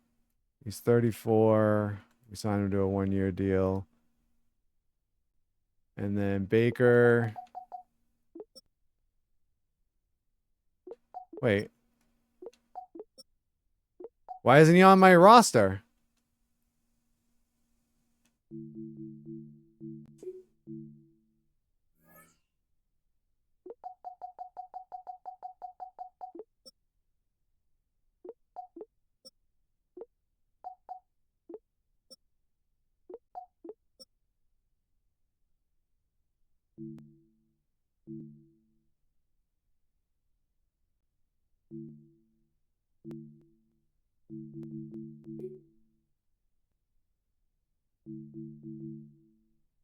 Wait, did that not go through?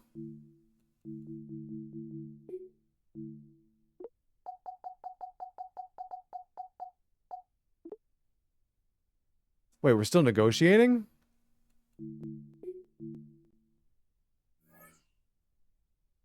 Oh, I didn't hit the sign button. Oh my god. I'm like, what happened here?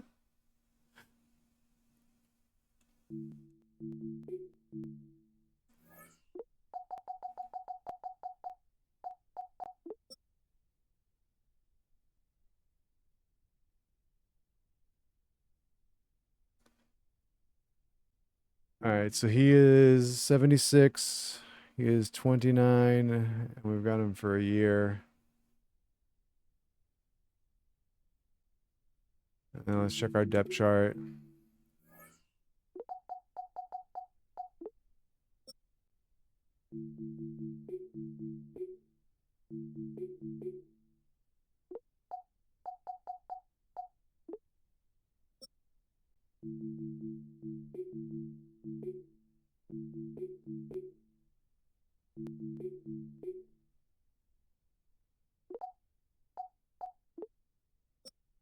All right, and let's look at our. We're gonna look at any of the other stuff. So, long snapper. Oh, they made it so that like regular offensive linemen are not just default good long snappers. Okay.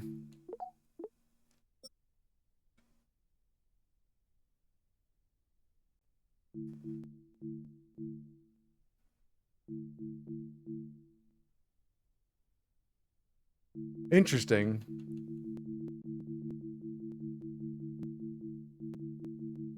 Wait, where's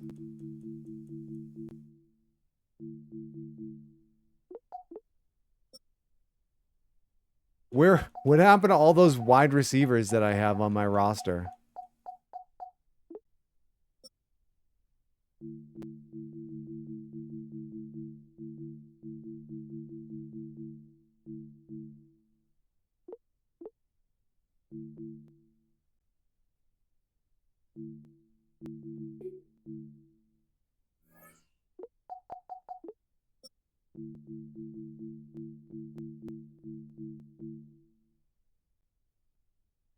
All right.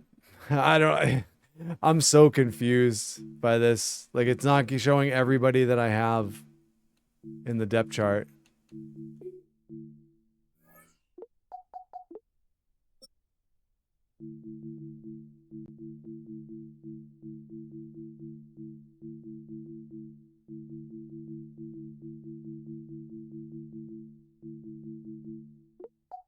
I don't know. I guess I'm not going to worry about it then.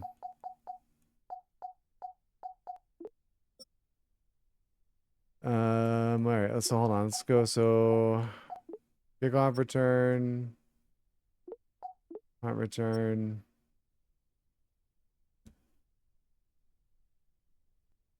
All right. So Calvin Austin, who would most likely make the team, is looks like our best option there.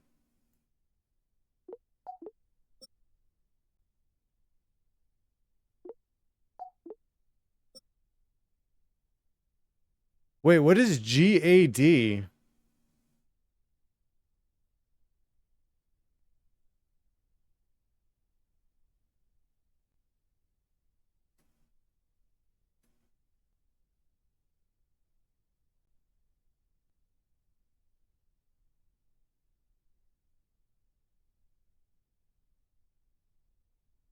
Gadget player?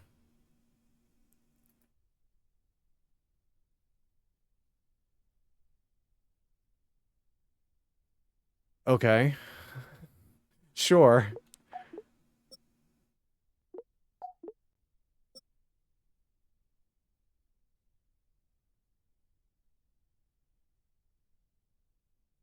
Slot receiver. Yeah, so we want Austin there. Because Neighbors and Slayton are outside guys.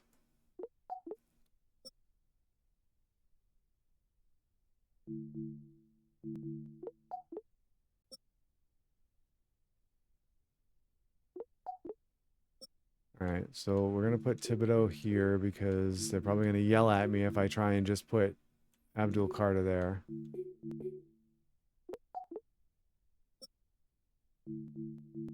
Oh, maybe not.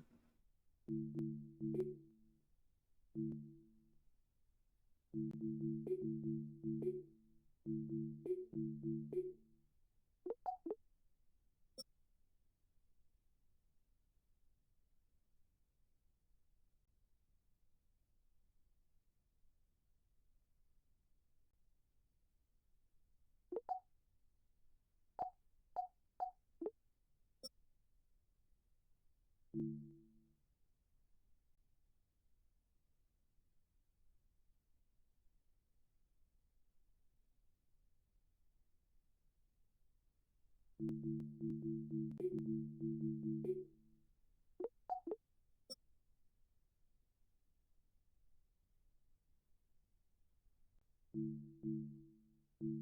like how these guys are nose tackle archetypes, but they're lower rated as a actual nose tackle position on the depth chart than their overall rating.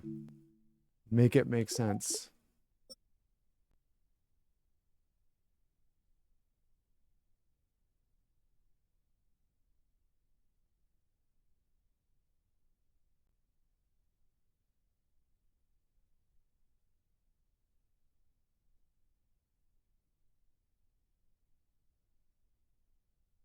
All right, so we want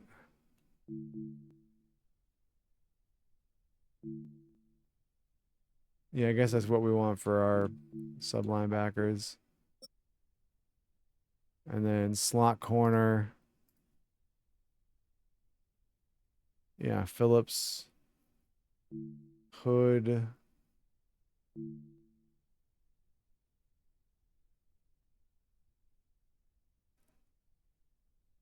That's interesting. All right. All right. So I think we've at least finagled with this and got it. We're in a starting spot as we get ready to go into some of the preseason stuff. We're going to simulate the preseason or the preseason games, and then we're going to make our decisions as we go.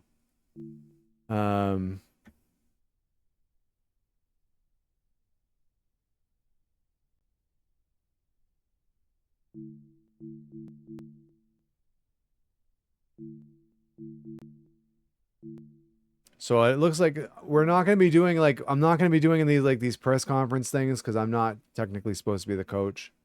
I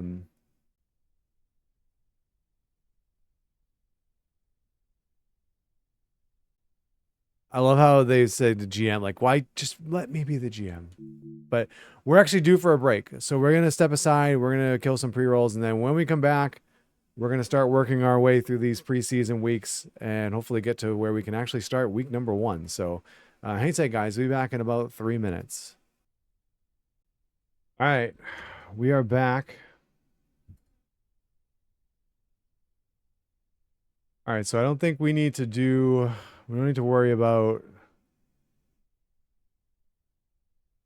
What does this do? View free agents, view trade center, view players. All right, we already pretty much did all that.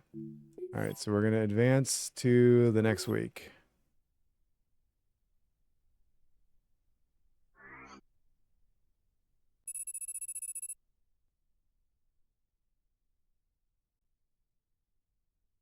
I don't care about any of this.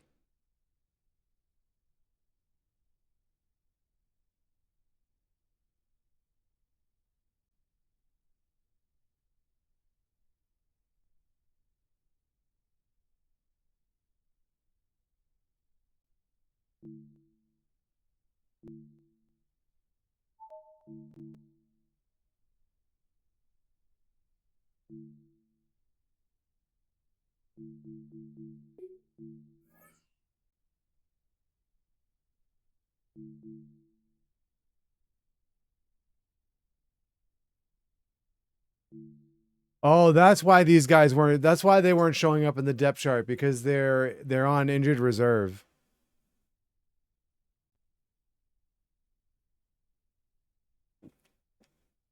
All right, so let me get my roster sheet out here. So Gunner and Robertson Harris.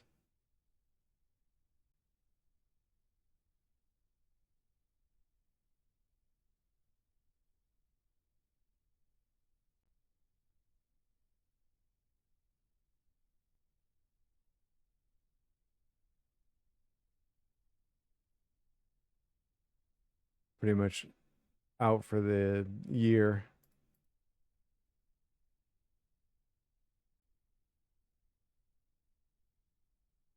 Everybody else is week to week.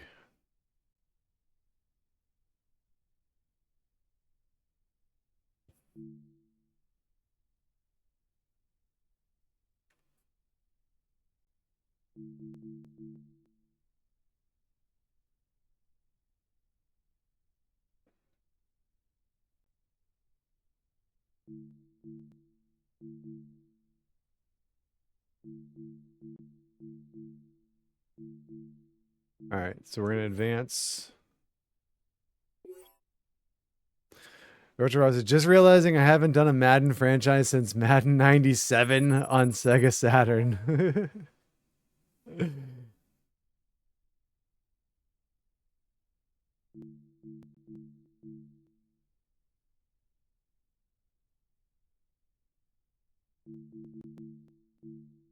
All right, let's look at our injury report again.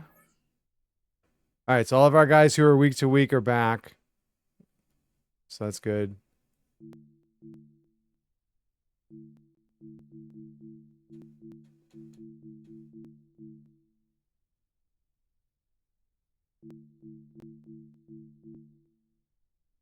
And then we're going to advance.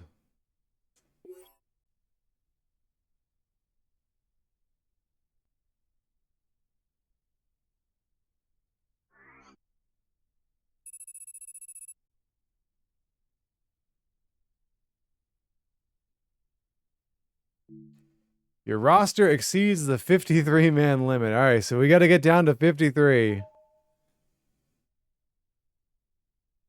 Roger says the cool thing is 30 years of Madden is pretty cheap to buy. All right, so we have to... If I select this, manually cut players. Cut players to manage your cap space, or sign them to your practice squad to defend. All right.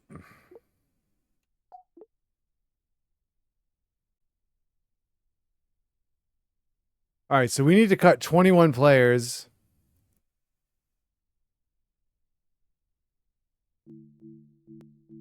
And we have options of moving some to the practice squad. So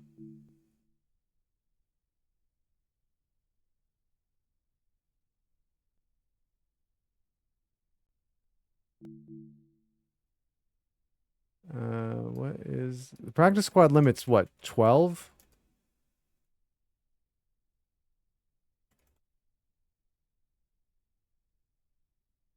$16.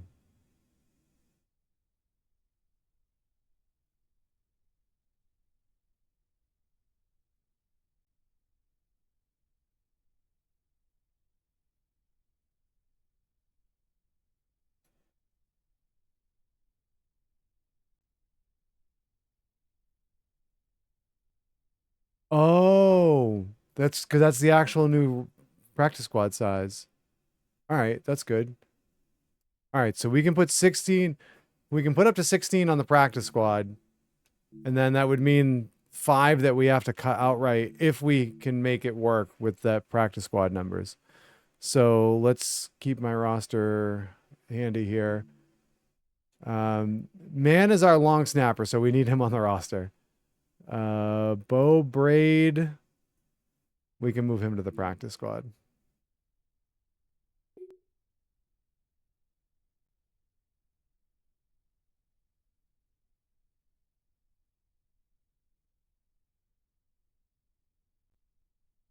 What color do I want to use for practice squad? Blue, is that? That's not nearly distinct enough.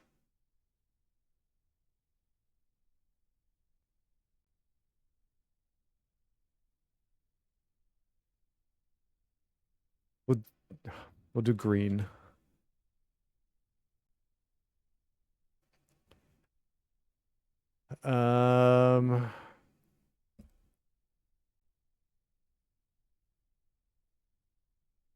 Kubis. We'll move Kubis to the practice squad.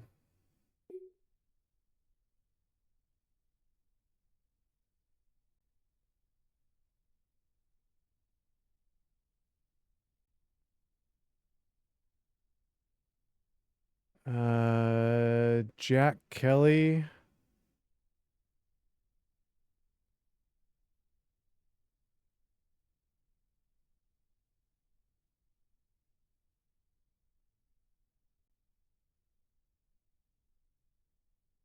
I guess the question is where, how many linebackers do I think I need to carry? I mean, if we're running a base 3-4.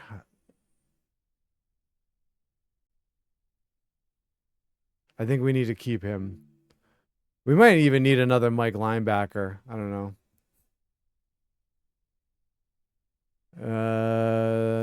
Tight end. I feel like I don't need 4 tight ends. I don't need 4 active tight ends on my roster. So we're gonna move Fedone to the practice squad.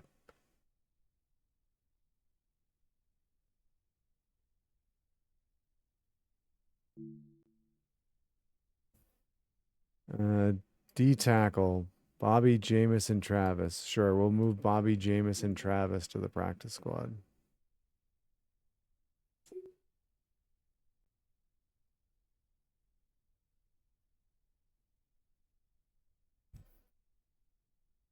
Yeah, we get 1 million wide receivers, so we can definitely put some wide receivers on the practice squad. So Bo Collins. Embo we need as our backup right. Left tackle. Yeah, we can wait. JC.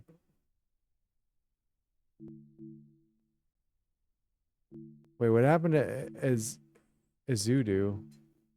Let's back up. Manage roster. Roster.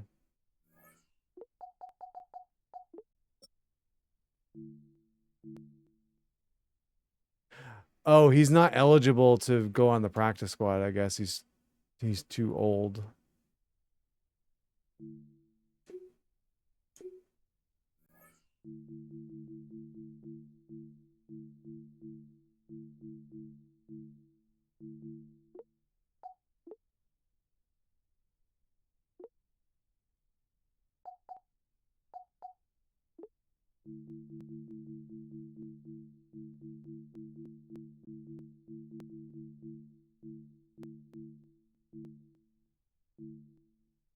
All right, so Josh.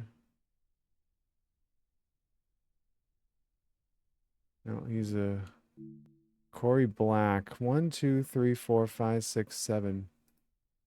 Yeah, I think I don't need 7 corners. So we'll move Corey Black to the practice squad.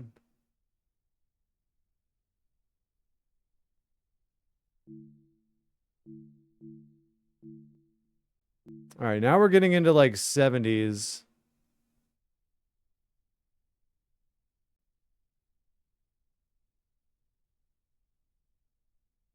So these are guys that I don't think I would actually want to put on my practice squad, even if we have the room, because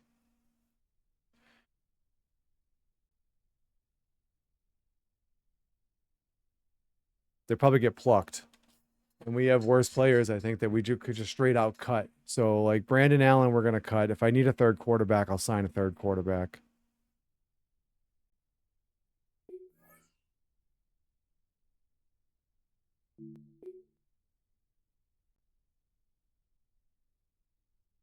Raheem Lane.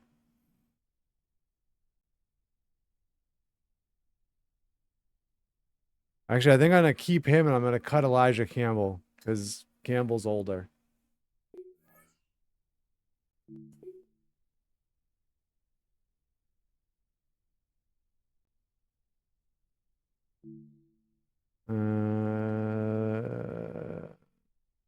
Voodoo. We're going to cut him.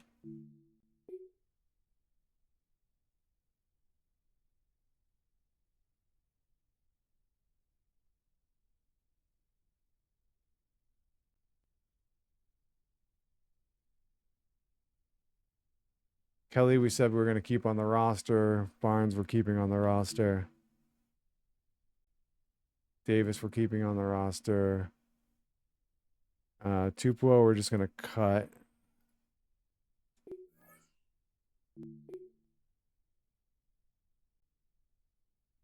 Bo stays. I think we'll leave Gray for the moment. I don't hate having 4 running backs.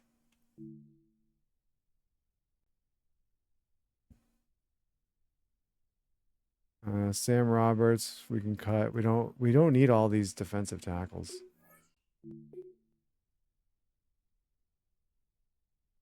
Kareem, we're gonna keep.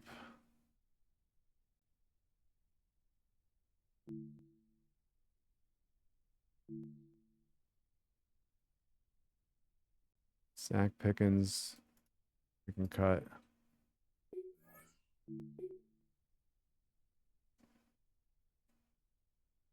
Aaron Stinney. Yeah, we'll cut Aaron Stinney.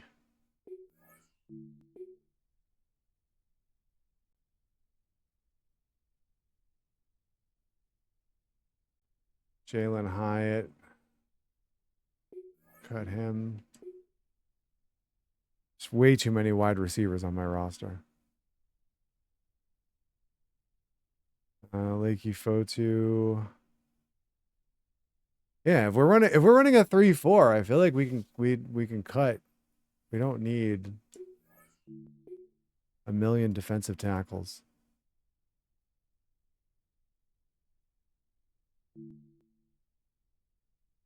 We still have 6 players to get rid of.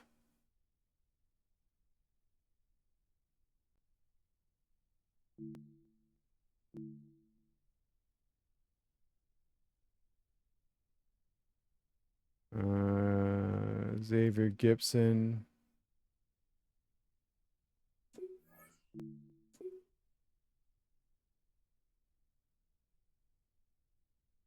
Isaiah Hodgins.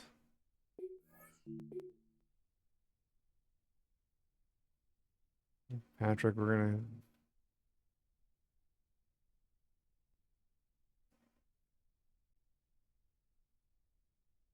Braxton Berrios is gone.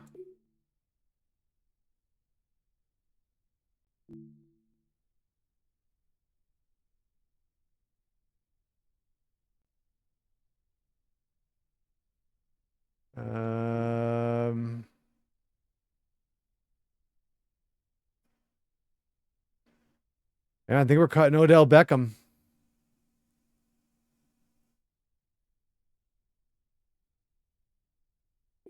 See you later.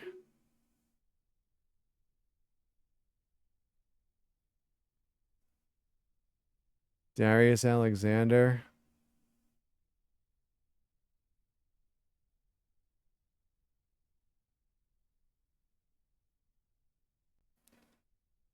I'm going to leave him only because he's got 3 years left on his deal. I'm not going to move him to the practice squad. Evan Neal. Yeah, we can cut Evan Neal.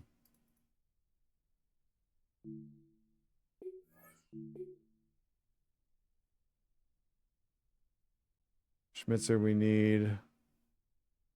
We got one more cut to make.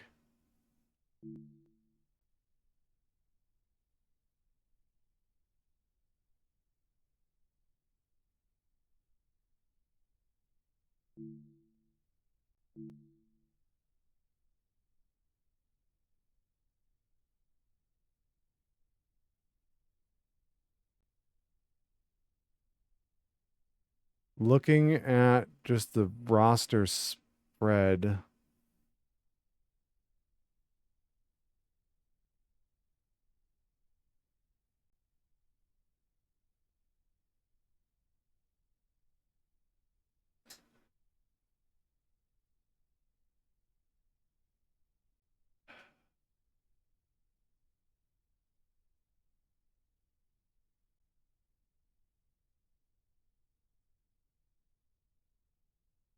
I mean, it might be Darius Alexander.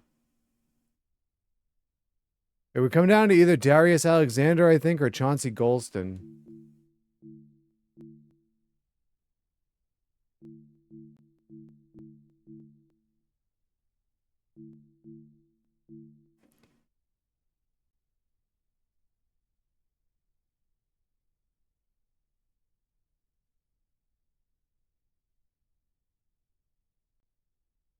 And I guess I just don't have I don't have a feel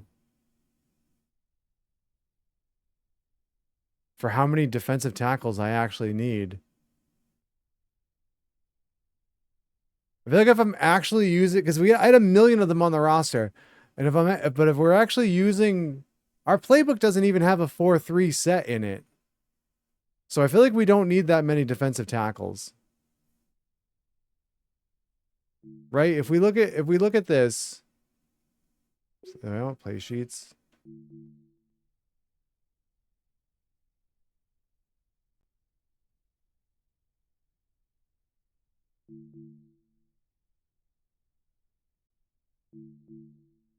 I don't understand how any of this works.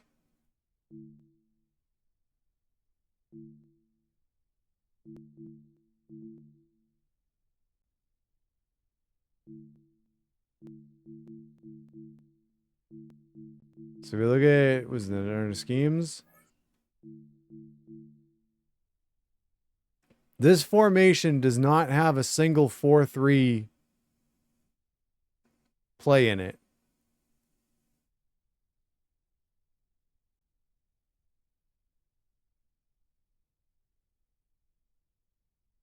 So to me, that screams I don't need I don't need that many down linemen. Or I don't need any more. I don't need that many defensive tackles. So I think we cut Darius Alexander and leave Chauncey Golston because I feel like edge is probably we're gonna take a cap penalty for this, but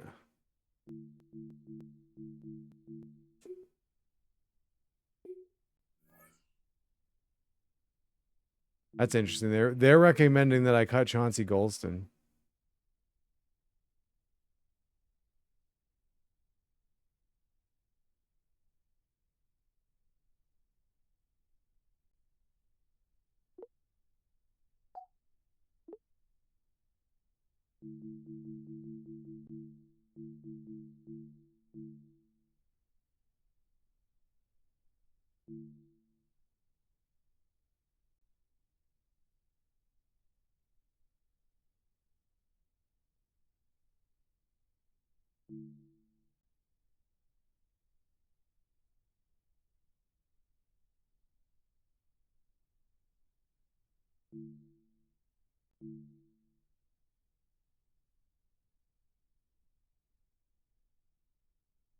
I mean, the other thing is I can move Alexander to the practice squad. He's probably gonna get scooped off the practice squad, but then I wouldn't have to actually cut him.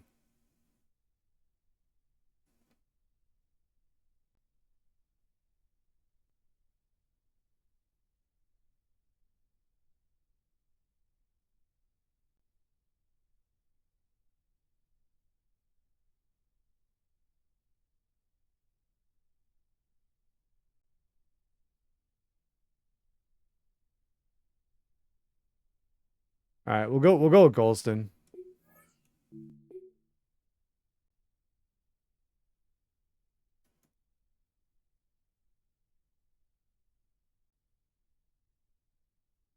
All right, now we're gonna.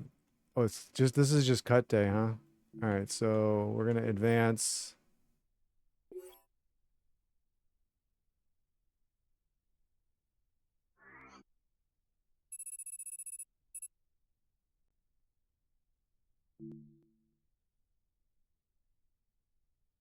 All right, so I want to look and make sure that they didn't fill up my practice squad.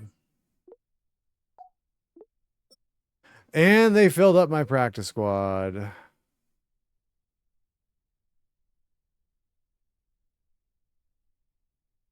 I hate it that they did this. All right, well,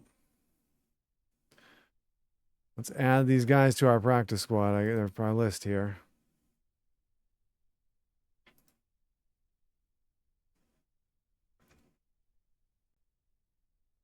LeJohntay Wester.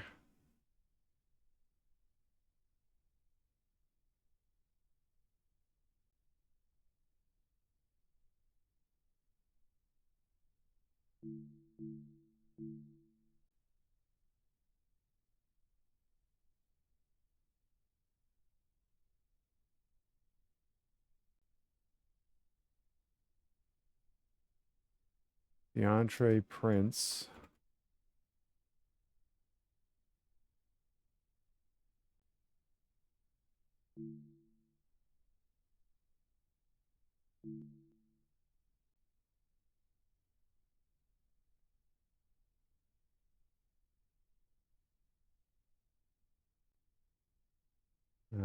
Dalen Canberra, 66.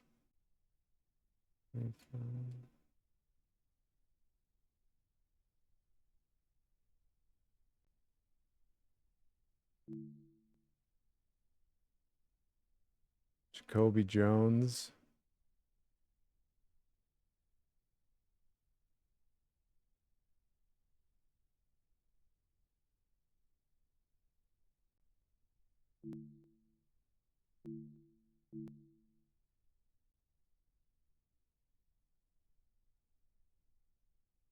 Kobe Hudson.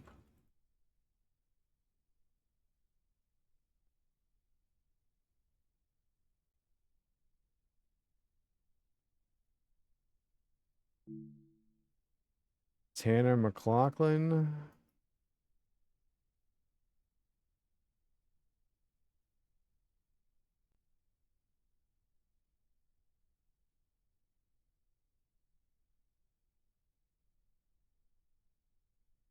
It's 20. Really? You can have someone 27 on your practice squad, huh? I didn't think you could. All right, so that should cover all these guys that just got signed. And then 29.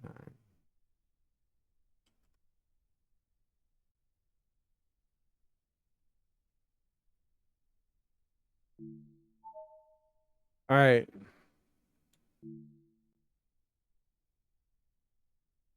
We're getting ready to get into week 1. Keep auto-generated rookies. You can't win in the NFL without a capable quarterback, and one team has ensured that their high-end starter is going nowhere. Turn down the volume. All right, so we have to hire scouts.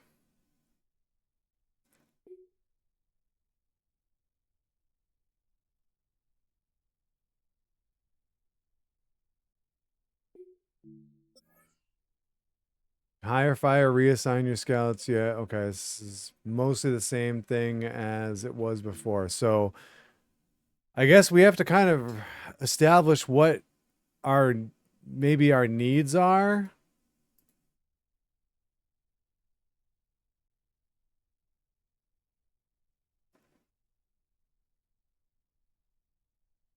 To start considering for like next year. So just looking at the roster and trying to see like maybe like what do we have to worry about from like an improvement standpoint? Which maybe you would probably want to hit more with free agency, but I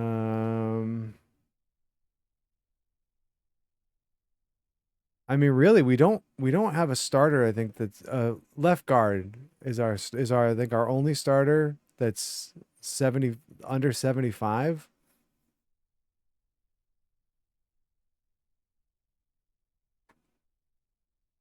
And then from an age standpoint, like fullback, but I think like you don't want to. Do you really want to draft a fullback?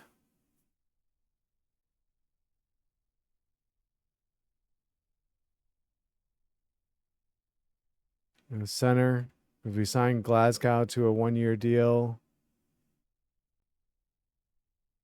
right tackle can move a tight end. I mean, we don't even technically, I think, have to have a fullback on the roster. And we could just sign one off the scrap heap, like sign one off free agency. Really, I don't think.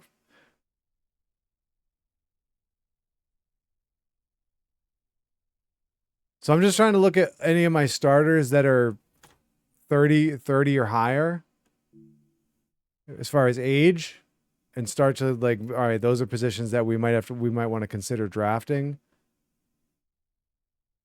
D tackle, for sure. Defensive tackle. Our starters are 32 and 35.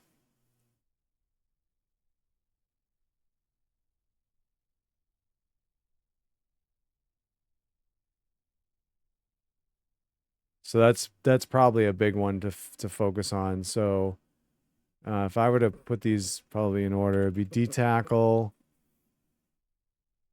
And then so we got right tackle is 31, left guard is more of a try and improve, but he's also 29, so left guard is maybe a consideration for higher priority.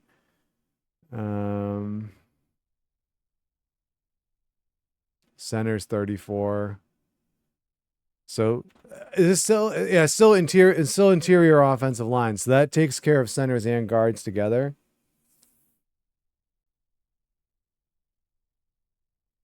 So then maybe D tackle, interior offensive line, and offensive tackle, I think, are a priority.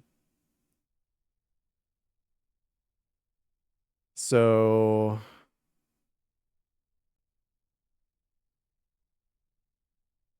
I guess let's look at the region breakdown.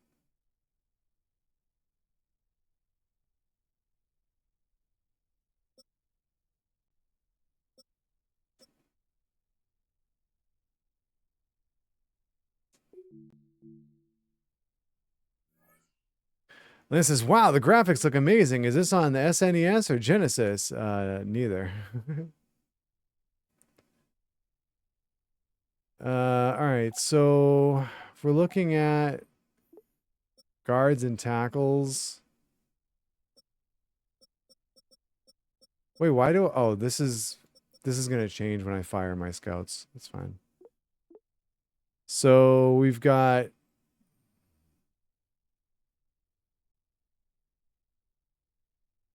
do I go for need or do I just scout maybe I should just go to try and scout what the class is strong at. I forgot what I really did in last year's. There's a decent amount of centers. High round centers.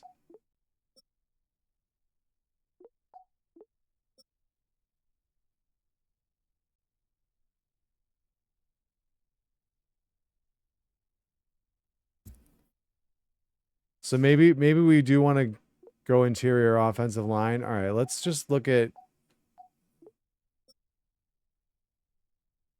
Oh, I guess the question is like what region really? I think that's where we got to focus. So, oh yeah, that's what I did last year. Is it was more of less of just what I need, and let's look at like what the actual class looks like.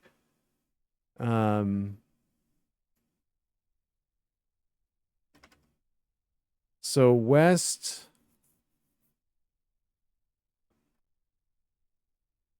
You've got kind of 4 draftable quarterbacks, 2 running backs. I feel like we're never going to see fullbacks, but 5 receivers, 2 tight ends, 2 tackles,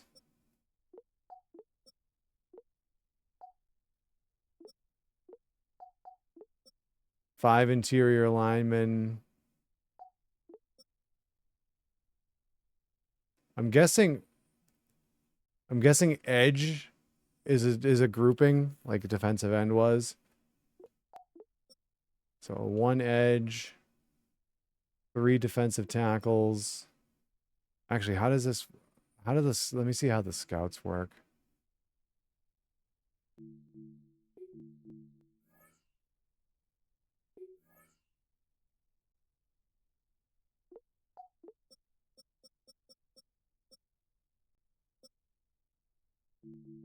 So you get corner, D tackle, edge, interior lineman, linebacker, Mike. So the Mike linebackers are basically like, it's like, all right, so it's basically like it was in 25, except it's just some position changes. So your Sam and Will are probably just scouted by the linebackers, and then the Mike is specifically the Mike. All right, so 3 outside linebackers, no middle linebackers, 4 corners, 1 safety. Again, we're not going to draft a kicker or a long snapper. All right, so we're not really in the market for a quarterback, so I think we don't need to worry about that. So I think we might want to look at interior offensive linemen here.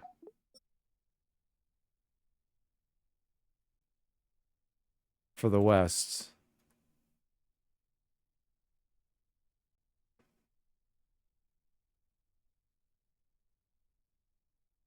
Unless we want to look at it nationally. I forget what the recommendation was that I was and I don't know if it's changed between 25 and this and how like the scouting works, but like kind of the percentages that you wanted to do.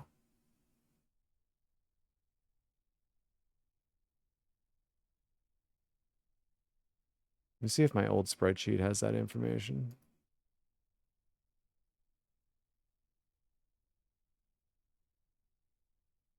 Tier 2 was national always.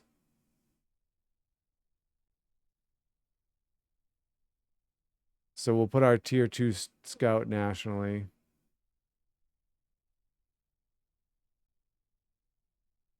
So this is how it worked in Madden 25, but I don't know if it's still the way for this. So take this with a grain of salt. So all players in the draft class would get to 60% scouted without you doing anything. CB Gaming, who I got a lot of this from, recommended always putting your tier 2 scout nationally. Week 1 you would get a tier boost applied. So a 3-star scout gives you a 15% boost. A 2-star will give you 10, and a 3-star will give you, or a 1-star will give you 5. So your tier boost would get applied to all players in primary and secondary expertise in week 1. Then in week 3, all players in the draft class you'd get 10% scouting on. In week 6, your non-scouted players would get 10%. Your scouted players would get a 20% plus the tier boost. Then all players would get another 10% in week 11. Your national scouted players would get 20% plus your tier boost. So you get a 30% if you put your tier 2 there. Week 13, all players get another 10%. You get 3 focus players that you get 30% on. And then on the off season, during the week that your staff moves are made, everybody gets a 20% scouted. And then your free agency recap phase, you would get 3 private workouts that would unlock 40%.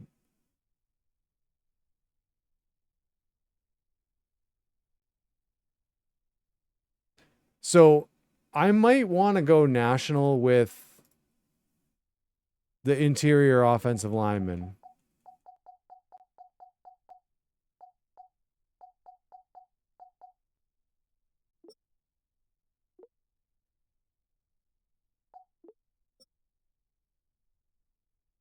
So 14. So that would give me pretty much all the info I want on all of the interior offensive linemen. So maybe we'll do that. So we'll go national, we'll go interior offensive line. And then for the West, since we won't need to scout them, we've got 5 receivers, 2 tight ends, 2 tackles, 1 edge, 3 defensive tackles, 3 outside linebackers, no Mike, 4 corners. All right, so probably wide receiver, maybe wide receiver corner. I'm guessing there's going to be a wide receiver cornerback scout that we can put in the West. For the Central, wow, it's 6 draftable quarterbacks in the Central.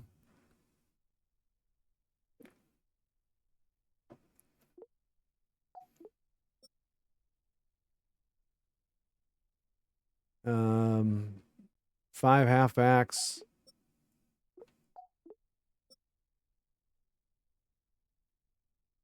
3, 6, 9 wide receivers, but a lot of them are day 3.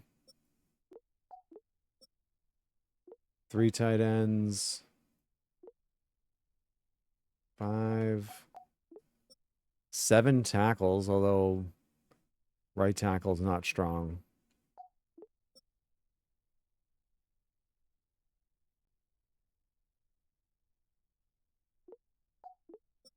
Six edge. 4 defensive tackles.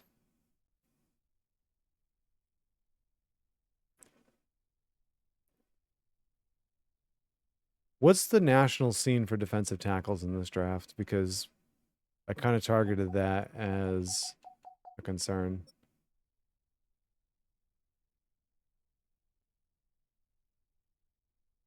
All right.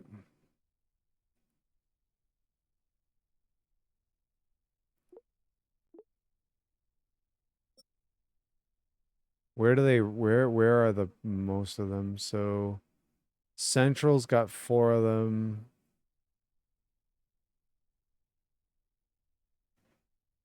Because that's the other thing too, is I could, instead of sending a scout, like I could maybe use my private workouts on the high round D tackles and see if they're worth going after. That might be the plan there.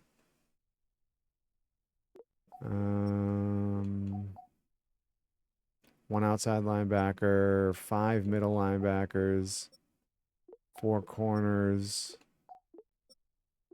2 safeties. There's a 5% on these. I don't understand why that's showing. So we're gonna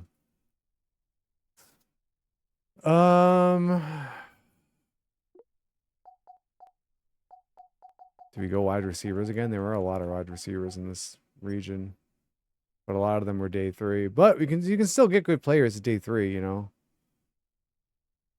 Yeah, let's do wide receiver, and then I'm guessing it's probably gonna be wide receiver corner again, because I don't think what else is usually paired with receivers. It's usually tight ends. Maybe if there's running back, then maybe. But all right, so we'll do wide receivers in the central too, and then northeast. And I don't even think I really need to look at 6 running backs. Wow. 8 receivers, 2 tight ends, 6 offensive tackles,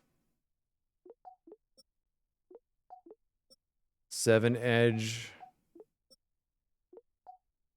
2 D tackles, 2 outside linebackers, 5 middle linebackers, 7 corners, 1 safety. I mean, do we really just have to load up on wide receivers in this draft? Or at least scouting wise? It's where it seems.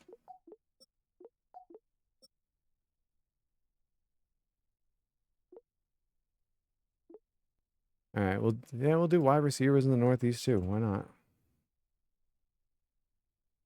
And then Southeast. Oh my God, look at this. That's just wide receivers. 5 running backs.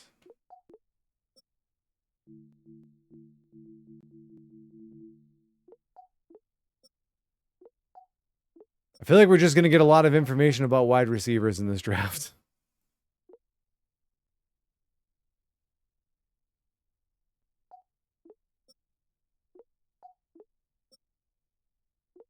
Ten edge.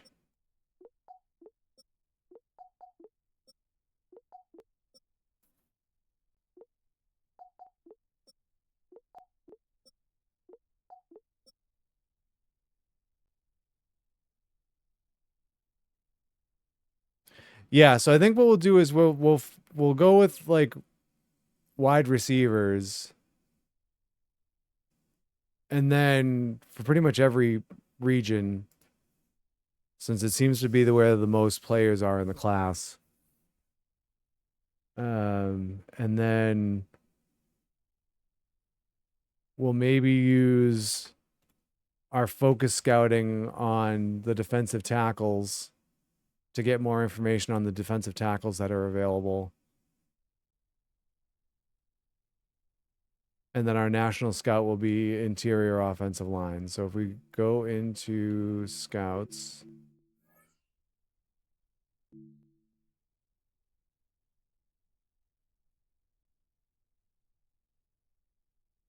actually, if we just do this guy, leave him as our 2-star. All right, so we're going to fire you. Fire you. Fire you. And fire you. And we're going to assign you national.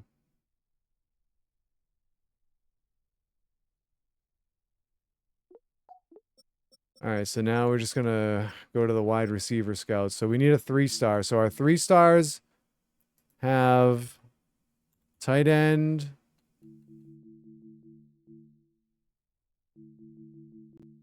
or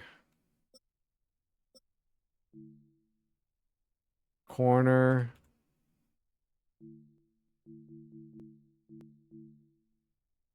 or safety.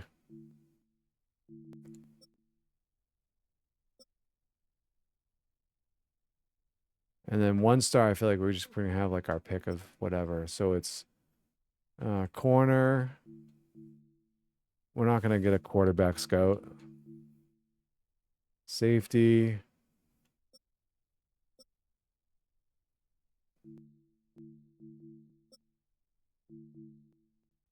Running back.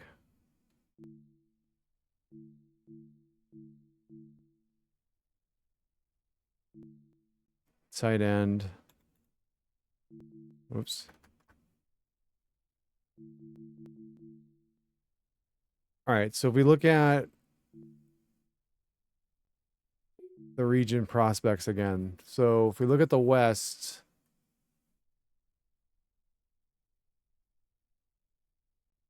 so if we look at running backs,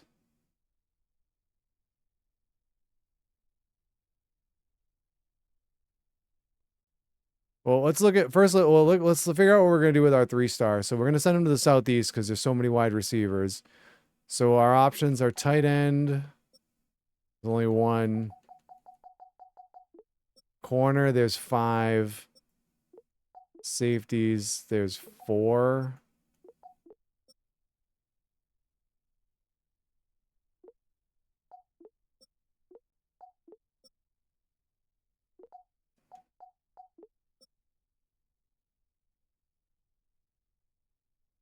We'll go with corner.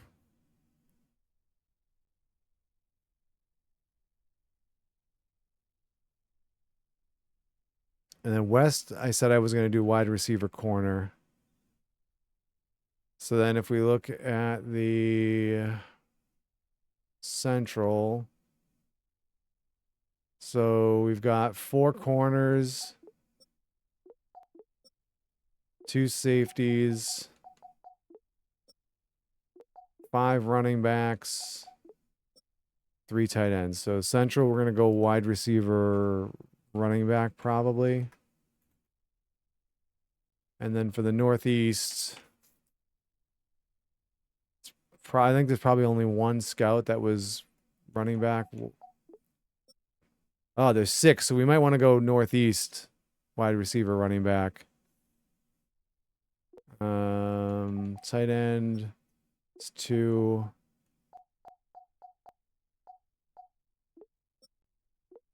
Safety, there's 1. Oh, corner, there's 7.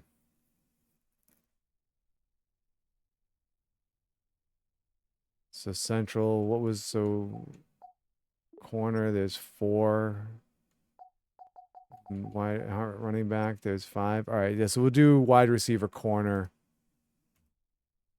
for the Northeast too. So we're gonna get a decent amount of corner. We'll get a little bit of cornerback info too. So, all right, so we need to manage our scouts.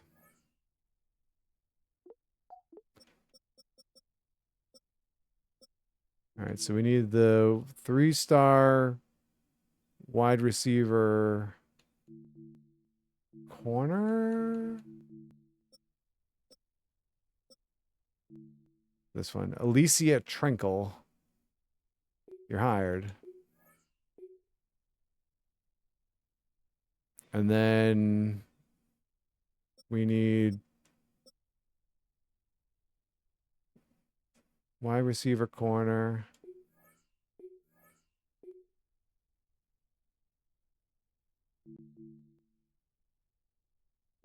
Wait.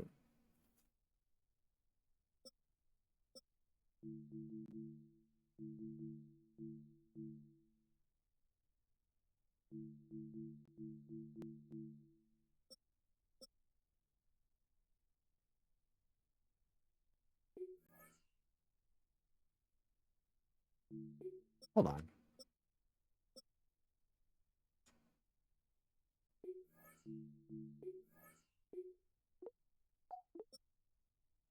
Yeah. That's weird. And we need wide receiver, running back. Ralph Scott. You're hired.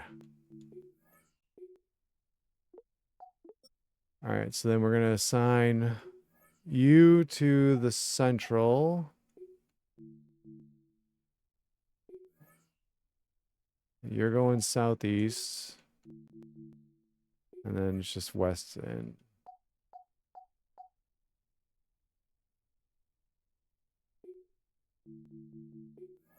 northeast.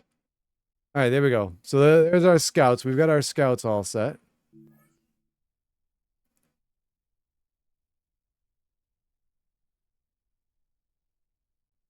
I love how it says there's a position mismatch in this region because the left guard is weak.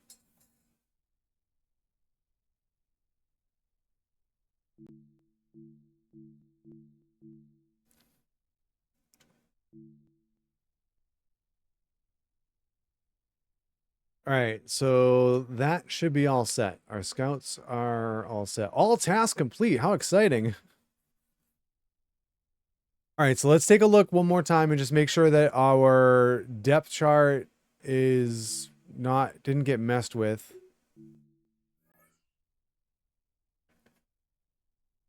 All right, so we've got Jackson Dart, Jameis Winston, running back.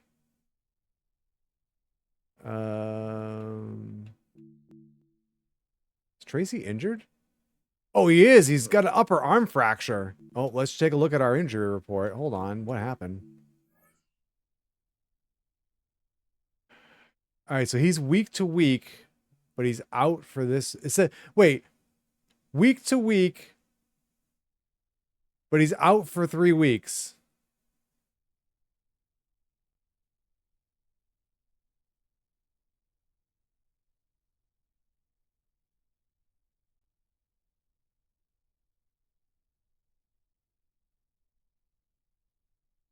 So he should be back week 4. Is that what I'm understanding there? And then Darius Slayton is out for a week with a back strain.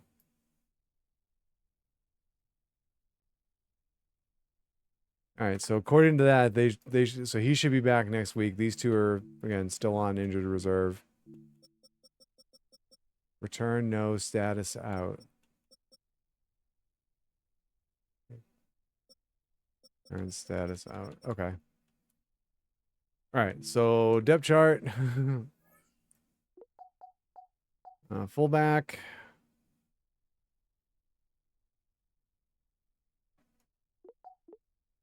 Wide receiver. So Neighbors, Austin. Mooney, Schuster, Fields. That's all good there.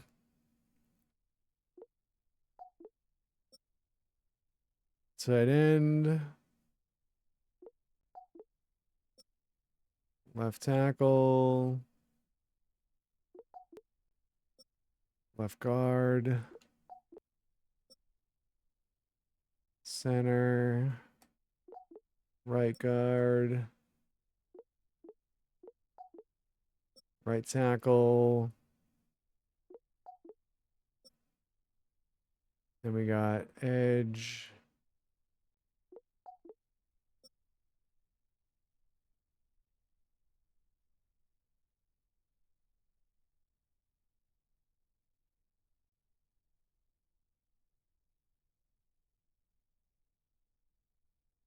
Yep, that's how we want it. Defensive tackle. They give me, they put 5, huh? All right. All right, so Sam.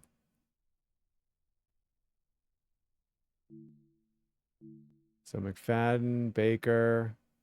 Oh, we had some, I think we had some improvements. We'll have to take a look at the roster because we've had some improvements.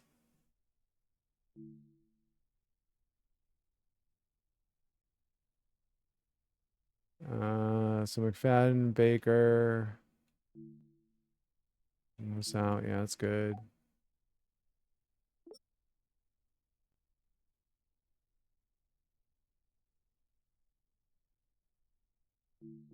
Probably don't want Reese there just because he's a starter, but Will. Yep. Corner. Oh, Newsom is now an 80, huh?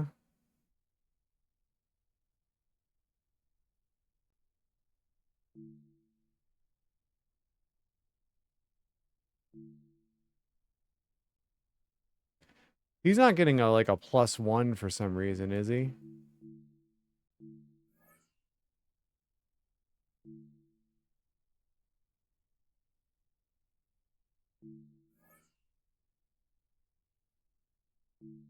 There was like a morale boost in the old one. All right, so we're gonna move him up in the depth chart because he's now 80. And Hood is now a 77. So we'll move him up in the depth chart. Banks versus Washington. I guess we want Banks. He's star development trait.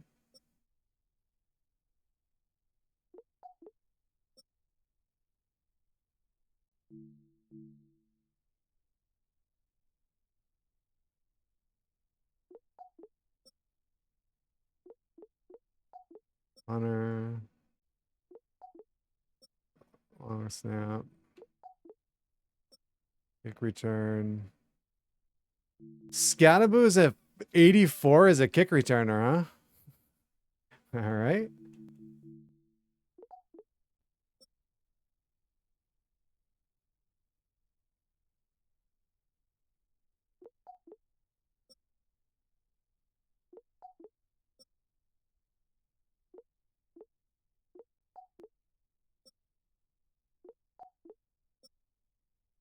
Probably care less about this, but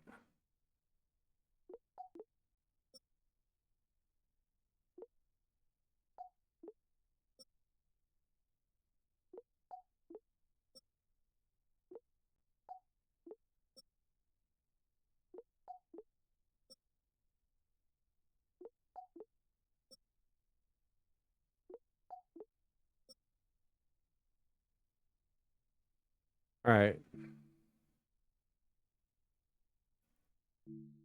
All right, let's just take a look at the roster quickly and see if we had any movement that we should be noting. So 77, 71, Scattaboo is 82, 79, 77. So 77, Singleton, 77. He was 75. 67, 82, wide receiver. So 86, 78, 76. Hold on. 76, 76. Fields 75. Oh, 75, huh? Schuster 75. We probably want to put Fields ahead of Schuster in the depth chart if he isn't, so we'll double check that.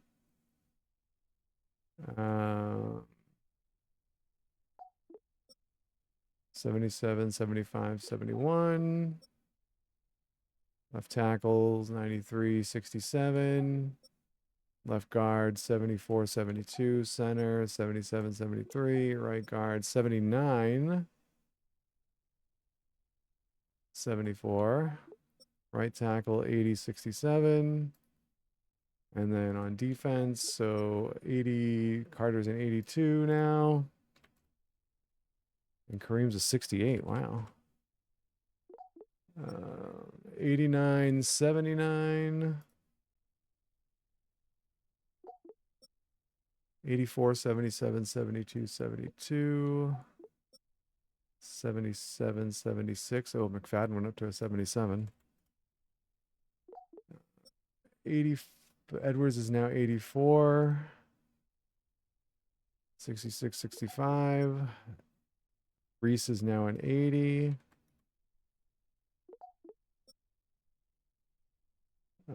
Corner, so it's Newsom who's now 80. Phillips, 78, 79. Hood is 77. Banks, 75. Washington, 75. And then safeties, so 83, 61. Strong safety, 75, 73.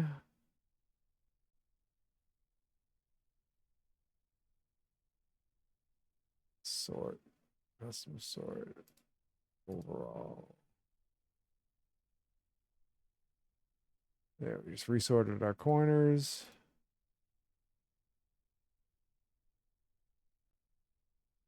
Saul's is still a 70, 75, 63. We are missing a 4th and a 7th. We only have 5 picks for this upcoming draft. That's something to keep in mind. All right, we're basically ready for week 1. So here we go.